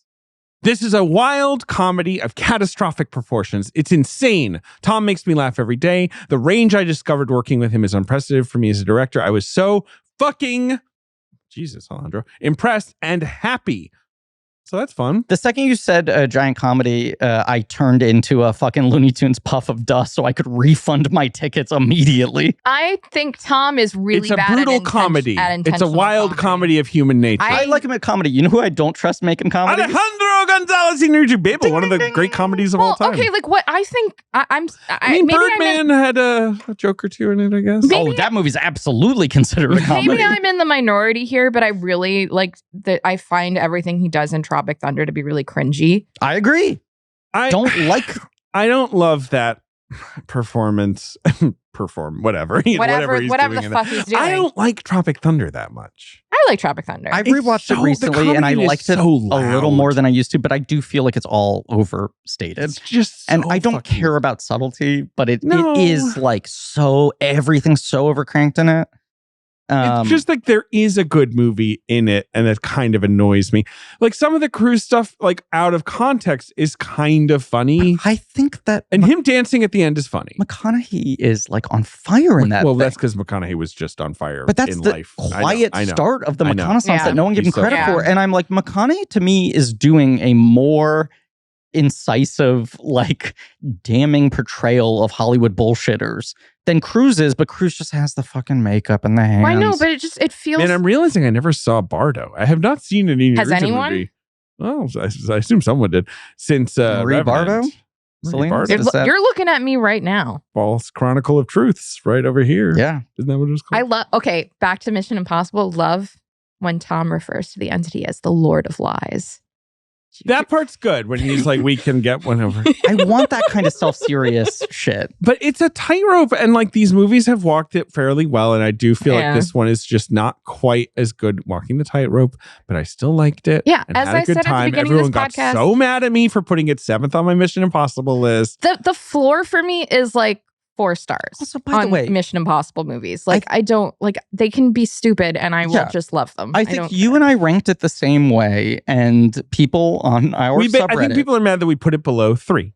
but they were also just getting mad about it before they had seen it. This is true. And I was seeing this. I'm also on the Mission Impossible subreddit. And as early reviews were coming in, everyone was like, well, we don't have to trust them. Maybe they're insane. The Lord Stay of in Lies! Right. Well, There was this feeling of like, we I literally saw like a lot of panic. we talked yes. before you guys saw it, and at Ben's wedding celebration, Ehrlich was there and he had seen it. we were panicked. And he was like, it's bad. And we're like, fuck you. You don't have good opinions. Well, We I hate just say you. that to him all I the mean, time. yes, Just but- anytime he speaks, really. But It's still kind of crazy to me that you threw a wallet at his head. You fucking deserved it. I should do that all the time. You do it all the time? No, I should. I'm Oh, saying I should do it geez. more. Every day he's been at Cannes. He's been at camp for what? I mean, he's back now. yeah, he's back. Did 12 or 13 days. His wife, who is single parenting, as Griffin wrote, would text me like, another day. You know what I mean? Like every morning we're just like, he should hang his head in shame. Yeah. Well, Yeah, at least he saw 32 How dare movies. he review movies? Exactly. It's disgusting. On the beach, no less. Yeah, these are things you hate doing. Going to screenings, going to the beach, I writing know. reviews. Honestly. People hate. I hate when people complain about Cannes. What do you mean complain about going to Cannes? Yeah, I'm like, Right. fuck you. Yeah, it just seems kind of nice. It seems It's like if great. you're going to go to a busy film festival, it seems like a pretty that seems fun like one. the best one to go to. Yeah, Right. you get to spot Jeff Wells everywhere. Jeff Wells, it seems also, by the way, he did the opposite of Ehrlich. He saw like 5 movies in Yeah. 20 days or whatever. Ehrlich landed and He'd be sent like me. logging on Hollywood elsewhere, like, feel a little tired today. It felt like Ehrlich sent me a picture of Jeff Wells within 45 minutes of him landing at the airport. Like he was just like, immediately, here he is. Who is funding like Jeff Wells' is like Patreon that gets him to Cannes? Like who's Great question. I what don't know what to tell shadowy you. entity? the entity. It's the entity. You're the not. entity. You're not subscribed to HE Plus? I'm not. Was I supposed to be? Yeah. It was a government decree. You have to support small businesses. One night only. Yeah. No, I find this movie very frustrating. I still. I think you're more frustrated than I, but I'm not disagreeing with you. yeah. Yeah. If It, that makes sense. it is just I get it. so sloppy, and I would forgive a lot of its messiness if it were also trimmer. Like it's not like, oh, there are scenes that are badly executed or like threads that are like poorly tied together. It's also just like, guys, do less. Do less. Fucking take most of this out. I think McQuarrie's a better filmmaker than Abrams. Speaking to this, ranking this below 3. But 3, for its flaws and occasional kind of, lens flary, I can't even see what's going on stuff, has Philip Seymour Hoffman It's got in Philip it. Seymour Hoffman. It's got very fun kind of team stuff in it, It's generally. a fairly complete idea. Right, exactly. It's got a story it's telling in 2 hours, pretty compelling. Cruise is very locked in it. Yes. Like, Hoffman it's- alone is like giving it a full star. It's a totally entertaining movie. Like, I have it below. To me, it's sort of like Fallout Ghost Protocol. That's where it's just like the madness just came together so perfectly. Rogue Nation's right up there. Yeah, and then it's the those 3 for me are the top right. tier. And then the De Palma movie is so special and silly and fun. I think people slightly overrate it. I think so too. Because De Palma is such a madman and like Yes. it's so fun to watch any De Palma But that's movie. right. I He's put made that better and ones. Dead Reckoning Correct. on We're a similar in the tier, same spot. and then and 3 is at the bottom of that tier, and like this and 2 are the only ones that actively frustrate me while I'm watching I like this them. way more than 2. I don't like 2. Yeah. There's been a lot of 2 revisionism out there, including from Marie Bardo with her false chronicle of truths. I mean, 2 is another, like, the good stuff in it is great, but there's less good stuff in it than in this. The villain in it is disastrous. He's so bad. Sorry, Duke Gray. I don't know what you're up to right now. But at least he made a great Wolverine. We all saw him play that character to wild success for 25 years, and everything worked out for him. What is he doing? He's married to Claire Forlani. I did Nice know work that. if you can get her. Seriously. I got no complaints about that. They both are like Scottish Yeah. actors who like Sneaky had a Scottish. moment at the end of the 90s, beginning of the 2000s, and then were never seen from again. Do you think they just sit at home and talk about that, go like, man, it really almost happened, huh? Crazy how we're Scottish. Yeah, she was the spokesperson for some fucking doers? Yeah. I think she still is. Yeah. I think that's pretty much like funding their entire Yeah, lifestyle. I like those Gets commercials. those doers checks. He played Arthur Miller in My Week with Marilyn, which was a real kind of jump scare casting of like, Oh, oh, yeah, he fuck, did. you're still around? And then he went like a... Yeah, he pulled the mask off. It was really fun to see some of the masks at the Momi exhibit. They got the Wolf Blitzer mask. They got the Blitz. They got the fucking... This was another thing we saw that we commented on. They have a couple of the life casts, right? And like the Hoffman mask. And we were talking about, especially in an era where you still literally had to do plaster head casts, now they can do the head scans. So you don't have, like, you're not suffocated and your skin isn't being pulled and down. it gets all jowly and depressed. Right. It looks like a death mask. Right. So they all look like death masks because people like... The Wolf Blitzer one especially haunting. Right. Yes. They're just like so blank and like gravity's fighting against them and whatever. And then you look at the Tom Cruise head cast and you're like, fuck, that has presence. Yeah. Like, it's He's like- staring straight ahead. The man's famous. the man just he's got whatever weird he sacrificed everything at the altar of being able to turn it on and get it done. We're wrapping up here, in my opinion. But my point that I was trying to make a million years ago when I brought up Iñárritu is like Cruise making that movie, whether or not it's good, whether or not it's a laugh out loud comedy. I'm hearing it's actually secretly Wedding Crashers too. It's like, it really feels like him very consciously announcing to the world, like, okay. And him signing the deal with DeLuca. Correct. Like the statement I'm done with the last 10 plus years of stunts and action and all that. I'm making a movie where the second lead is Sandra Hüller. Like, you know, I'm making something that's auteurist and interesting. I mean, it's a fascinating thing of like Top Gun was supposed to come out in 2020. I think they did some serious re-editing with the delays and figured out a way to improve the movie, but it wasn't like they did reshoots or anything. They made some structural changes that McQuarrie talks about being like, with the little extra time, we cracked a couple things, right? But that movie was basically in the can in 2019. Obviously doesn't come out until 2022 and saves the theaters. But he has spent the last 5 years of his life just working on these 2 movies. Which is insane. And they have taken him from his late 50s into his early 60s. And I agree with you that it did feel like him throwing down a gauntlet of being like, I'm making a deal with DeLuca. I'm going over to Warner Brothers. We're titling Dead Reckoning Part 2 into The Final Reckoning. Maybe this is a transition point in my career. I'm in my mid-60s. I'm in my mid-60s. And there are all these other movies that he and McQuarrie keep saying that they want to make that are original films that keep getting pushed back because he'll rope McQuarrie So go into make them. yet another. Yep. I do not want him another to be one done of with these. this. I want it to be done. Yes. I Yes. want it to be done. Fast XI, let Leterrier cook. It is a... Let Momoa cook. No, but here, it is an analog for me where I'm like, F9, I was like, oh my God, they got this thing back on track. So I'm happy with this movie, you know. Yeah. And then, you know, Lynn is back. I think he drilled back into what I missed. And then 10, like X is such a deflating experience for me where I'm like, guys, I'd actually be happier if you never finish this. But it would I'm like, be over so this. weird if that was the end of I'm the done. whole franchise. Right. But like, It's just like a dam exploding it on truly feels like it's been 3 years and they are no closer to making the next movie. It certainly seems like it's still at the Vin Diesel Instagram post stage An of absolute development. logjam. I mean, the fact that The Rock is in the post credits of Fast 10. Yeah. And now is just kind of like, I'm making A24 movies. Like, it's like, he's not even around for Not this. only Like, that, Rock being in the post credits of Fast X, everyone was like, oh, so he's back for Fast X 2 or whatever. And then he, within a week, posts on Instagram, by the way, what this is setting up is a solo Hobbs movie. I'm not coming back to mainline Fast and Furious. The next Fast and Furious film is going to be solo Hobbs. Something that also seems nowhere closer to happening. No director, no writer attached. Nothing's happening on that franchise. Box office game. Let things die. How the movie? Well, We can do it. we can. What's going to be number guess. The Lilo number and We have the Stitch. Thursday numbers. Yes. I think Lilo and Stitch is gonna be number one. Now, right? what's- Sure. There's no think about it. No. That thing's making a ton of money. Looks like it's going to make at least $150 million. Yes. I'll tell you what else it looks like. Poo-poo.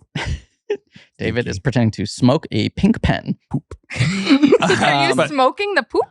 Sure. Number 2 at the It box looks like office. dog shit. I just want to remind looks people, one of the first moments of being like, fuck, is Tom Cruise losing a little bit of his heat? It's not the same circumstance. But is in the Lilo and Stitch beating Minority Minority Report? Report opening weekend and domestic But finance. hey, Wow. you can't keep Stitch down. That's I what know. we're learning here. I'm just like 23 years later, Cruise went up against Stitch again. This time it feels like he has the confidence of being like, I know I'm not going to beat him. I just need to do well. Maybe Final Reckoning should have ended with him saying Ohana means family Probably.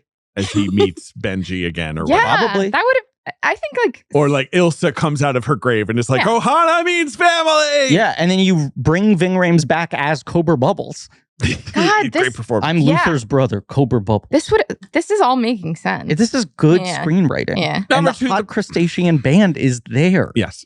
Number 2 at the box office is going to be Mission Impossible, The Final Reckoning. It's tracking for like around 100. 80. Oh, 100? I think for the 4 Oh, day. well, we'll see. Yeah. Because it got a Memorial Day. Right.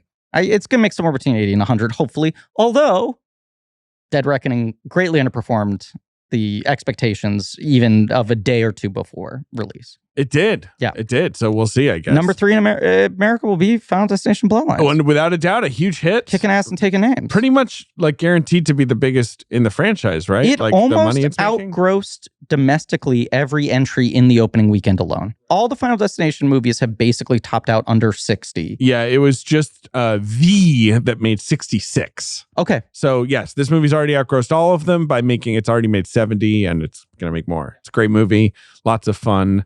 I don't know. Hard to agree. Really, really, really good. They're like one of the most satisfying popcorn movies I've seen in a long Had a great time. I had a great time. Had a great time. I was at Alamo. I ate like chicken wings. Or It got whatever I ate. so many applause breaks. And I felt Yeah. last night at Audience Mission was locked Impossible in. IMAX, people trying to start it, Yeah. and it wouldn't really take. And Final Destination Bloodlines had like 10 spontaneous, everyone just being like, holy shit, I that think was so cool. You know, it's also right. That's a movie just made out of the applause breaks, right? Like we got everything's- we got applause when Tony for the beginning of Tony Todd's scene and the Yes. end. Well, and and the there's- title card. The at the end. title card. Yeah. at the Yeah, end. well, Yeah. he should get an Oscar Yeah. nomination. Number 4 at the box office will be Sinners, which I'm told has bankrupted Hollywood. Yeah. One of the most Unfortunately, the ruinous biggest financial follies ever of released. all time. I mean, What were they thinking making that We've movie, gotten ourselves honestly? into a state right now where, like, as much as once again 4 months ago, everyone was like, "Is Hollywood finally dead?" A story that's gotten repeated the last 4 years in a row. Right? Anytime there's a bad season of box office because no movies are getting released, there is now like an absolute war for IMAX screens where you're like, Sinners was too popular on IMAX screens that now they need to bring it back. Like when Thunderbolts went on IMAX, people were like, "Boo! Yeah. Get it off!" Final Like- Destination only had 1 week because it has to hand over to Mission Impossible, which is then shortening its run to bring Sinners back to IMAX. If you make movies that people want to see, they will go see them. Well, no, I don't disagree. I don't agree with you at all, and I think it's disgusting that Sinners was made, and they should have made Black Panther 5 instead. David, I never noticed that property of Ted Sarandos tattoo on your neck saying people don't actually. People can't walk to theaters. They can't get to them. They don't exist anymore. It is elitist to think that people like sitting in rooms together. Sinners That aren't so their good. living room. I'm so thrilled for its success. I Yeah, do think it's it rules. just like it was a shameful moment when that movie opened well, and Yeah. everyone was like, "Well, it doesn't matter." Yeah, you all know, those for people one should day. be like fucking eating crow they on really Twitch. should be. They should Yes. turn Yeah. their cameras on Yes, and for Crow 12 pie. hours live stream eating crow pie. Humble pies for all. Number 5 at the box office is a little success story called a Minecraft movie. Where the only question now is, will it hit $1 billion It is despite being stupid garbage? It is another funny thing that like 3 months ago, it was like Mike DeLuca and Pamela Abdi are going to be fired within 2 days. And now they are on such a fucking hot streak. I mean, fucking Minecraft, Sinners, and Final Destination in a row. Some other hits at the box office right now. Accountant 2. Haven't seen it yet. A film that Warner Brothers gave up and let Amazon make. A really good movie I've heard about called Hurry Up Tomorrow with The Weeknd. I'm hearing that's real fun. Oh, Lord. I want to see I it. watched The Idol and I was No, like, you more don't want- acting you from don't this wanna fella, see it. please. No, I'll tell you what I want to see. I just wish The Weeknd would make something about how he's really horny with a young starlet. I wish, I don't care if it's a TV show, a movie, or both. I just think there's this part of this personality that hasn't been explored. And he's such a good actor. Number 7. My joke is or that whatever. he's doing the new version of the Pete Davidson I Can't Stop Making Movies About Myself and My Mom. Does it work as a TV show instead? A movie that's performing really well in an exciting way is Friendship. People are going to see that I want to apologize to people in the most recent, well, by the time this episode comes out, it'll be like a couple weeks away. The checkbook. In the checkbook, I was like, wonderful I'm gonna, Substack that you run. I'm going to talk about 2 films that are, accessible for everyone to go see this weekend. And I didn't realize that Friendship wasn't in wide release. But it is now. It's now it platforming. is. It is getting wider. But I'm sorry for being a coastal elite. I truly didn't know that Friendship wasn't wide yet because it was in like week 2 when I saw it. It was going semi-wide. It feels like we're in that flux state where I'm like trying not to get too excited, but it feels like that movie is working. And my fear is that it's going to like hit 2,000 screens, no one shows up, and they're like, oh, we've hit the ceiling of this, which keeps happening anytime they're trying to like platform a comedy in the last 5 years and have something catch on as a word of mouth hit. It feels like it's going to work for this one. I'm praying it does. It's good. If this movie makes like $20 million, it will be such a fucking victory. Yeah. That's all. I mean, there's movies like The Amateur and Until Dawn still sort of I saw The Amateur. lurking. Yeah, The Amateur's pretty boring, huh? Yeah, I like when he does the amateur thing. Oh, yeah? Yeah. I'm just an amateur. Yeah.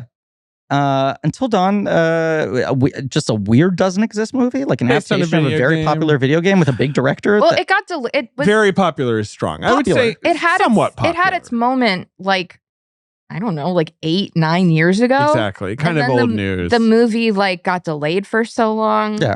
Also, But didn't like Larry Fessenden write I that was video gonna say, game, and it's that's kind Larry of like Fessenden where and he Graham gets his money Resnick. from. Yep, absolutely. And I'm like, maybe you should have let them make the movie. No disrespect to David Sandberg, who I like quite a bit, and I think has I been like stuck him, in a but rut. he's in this rut. Yeah. Yeah, but maybe like let Larry and Graham make that. Here's a little bit of house business I want to just quickly talk about at the end of this episode. Let's do the house business. I want to talk a little bit about our Patreon, just because, as people know, we tend to record this episode very far in advance. And a thing like this that's coming out in a quicker turnaround with a new release and probably will have more What do you viewers want to on say it. about our Patreon? Good opportunity to talk about these things. So over on our Patreon right now, we are doing a series on the Superman films, going from Reeve straight through to Core and Sweat. We will be doing a new release episode on James Gunn's Superman. It will be on Patreon as the end of that series. Not a commentary. Not a commentary. It will be, we will go see it. We'll talk we will about offer our commentary. Correct. We will, but it on will current be events. the same format as this. Yeah, it's Whereas- a regular episode. Right. Superman the movie to Man of Steel, we're doing as commentary watch-alongs. After that, it is what won our March Madness series, which is 90s indie comic heroes. We have, that's right. for a number of reasons, decided to add We've beefed it out. 2 more titles. Yeah, by popular demand. By popular demand, and it The helps Mask, our scheduling. The Crow. David's going in chronological Tank order Girl, here. relax, Ben. Yep. Judge Dredd, relax, David. Barbed Wire, relax, Griffin. Added. A film I've never seen. It's not very The good. next one is the Relax Griffin. Yeah. No. Spawn, relax, everybody. Yeah. Mystery Men, relax, Boing! Griffin.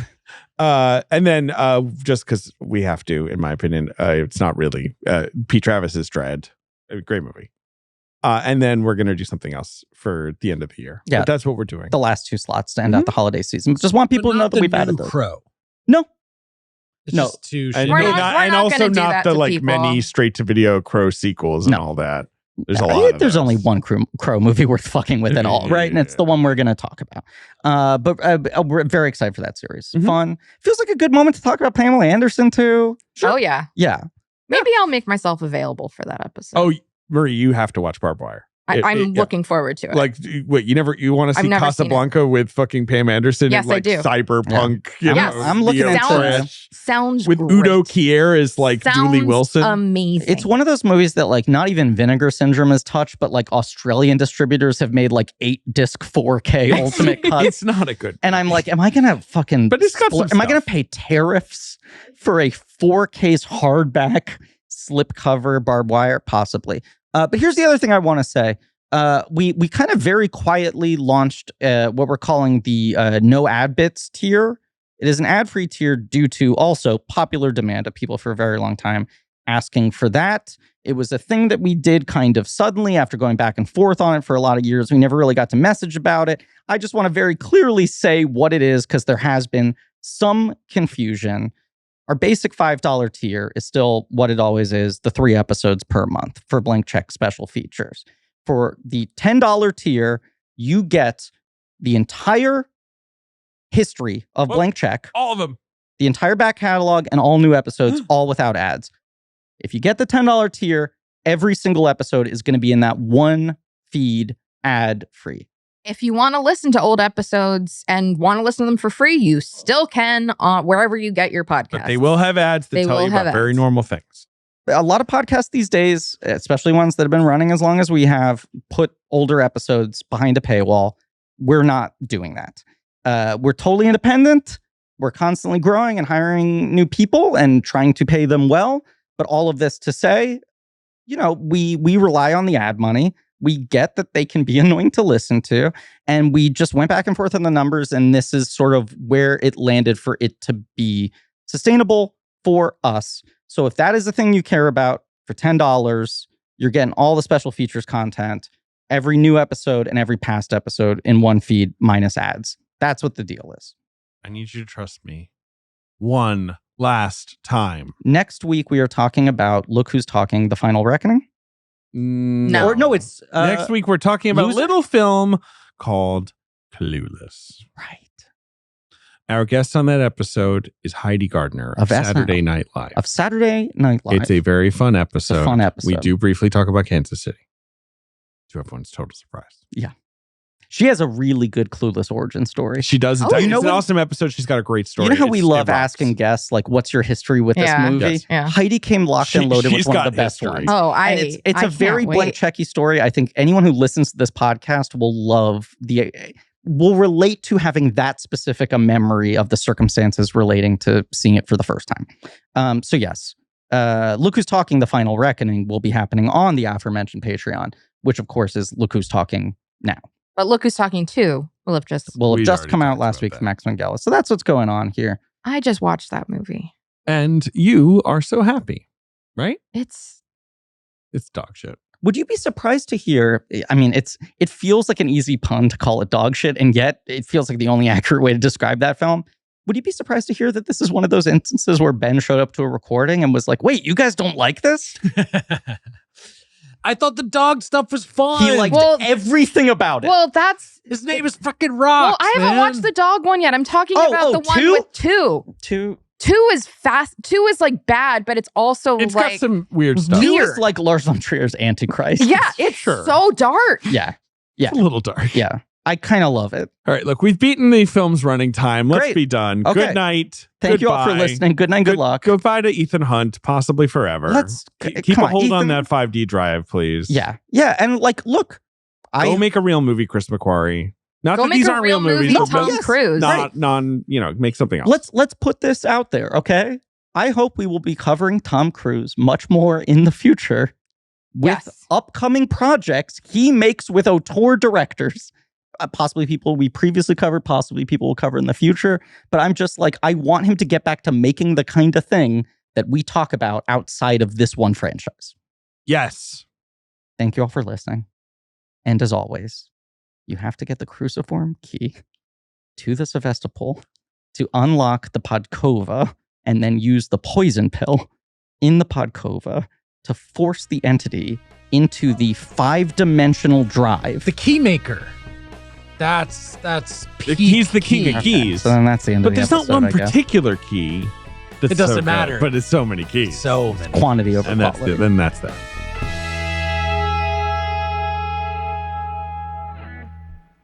Blank Check with Griffin and David is hosted by Griffin Newman and David Sims. Our executive producer is me, Ben Hosley. Our creative producer is Marie Barty Salinas, and our associate producer is AJ McKeon. This show is mixed and edited by AJ McKeon and Alan Smithy. Research by JJ Birch. Our theme song is by Lane Montgomery and the Great American Novel, with additional music by Alex Mitchell. Artwork by Joe Bowen, Ollie Moss, and Pat Reynolds. Our production assistant is Minnick. Special thanks to David Cho, Jordan Fish, and Nate Patterson for their production help. Head over to blankcheckpod.com for links to all of the real nerdy shit. Join our Patreon, Blank Check Special Features, for exclusive franchise commentaries and bonus episodes. Follow us on social at blankcheckpod. Subscribe to our weekly newsletter, Checkbook, on Substack. This podcast is created and produced by Blank Check Productions.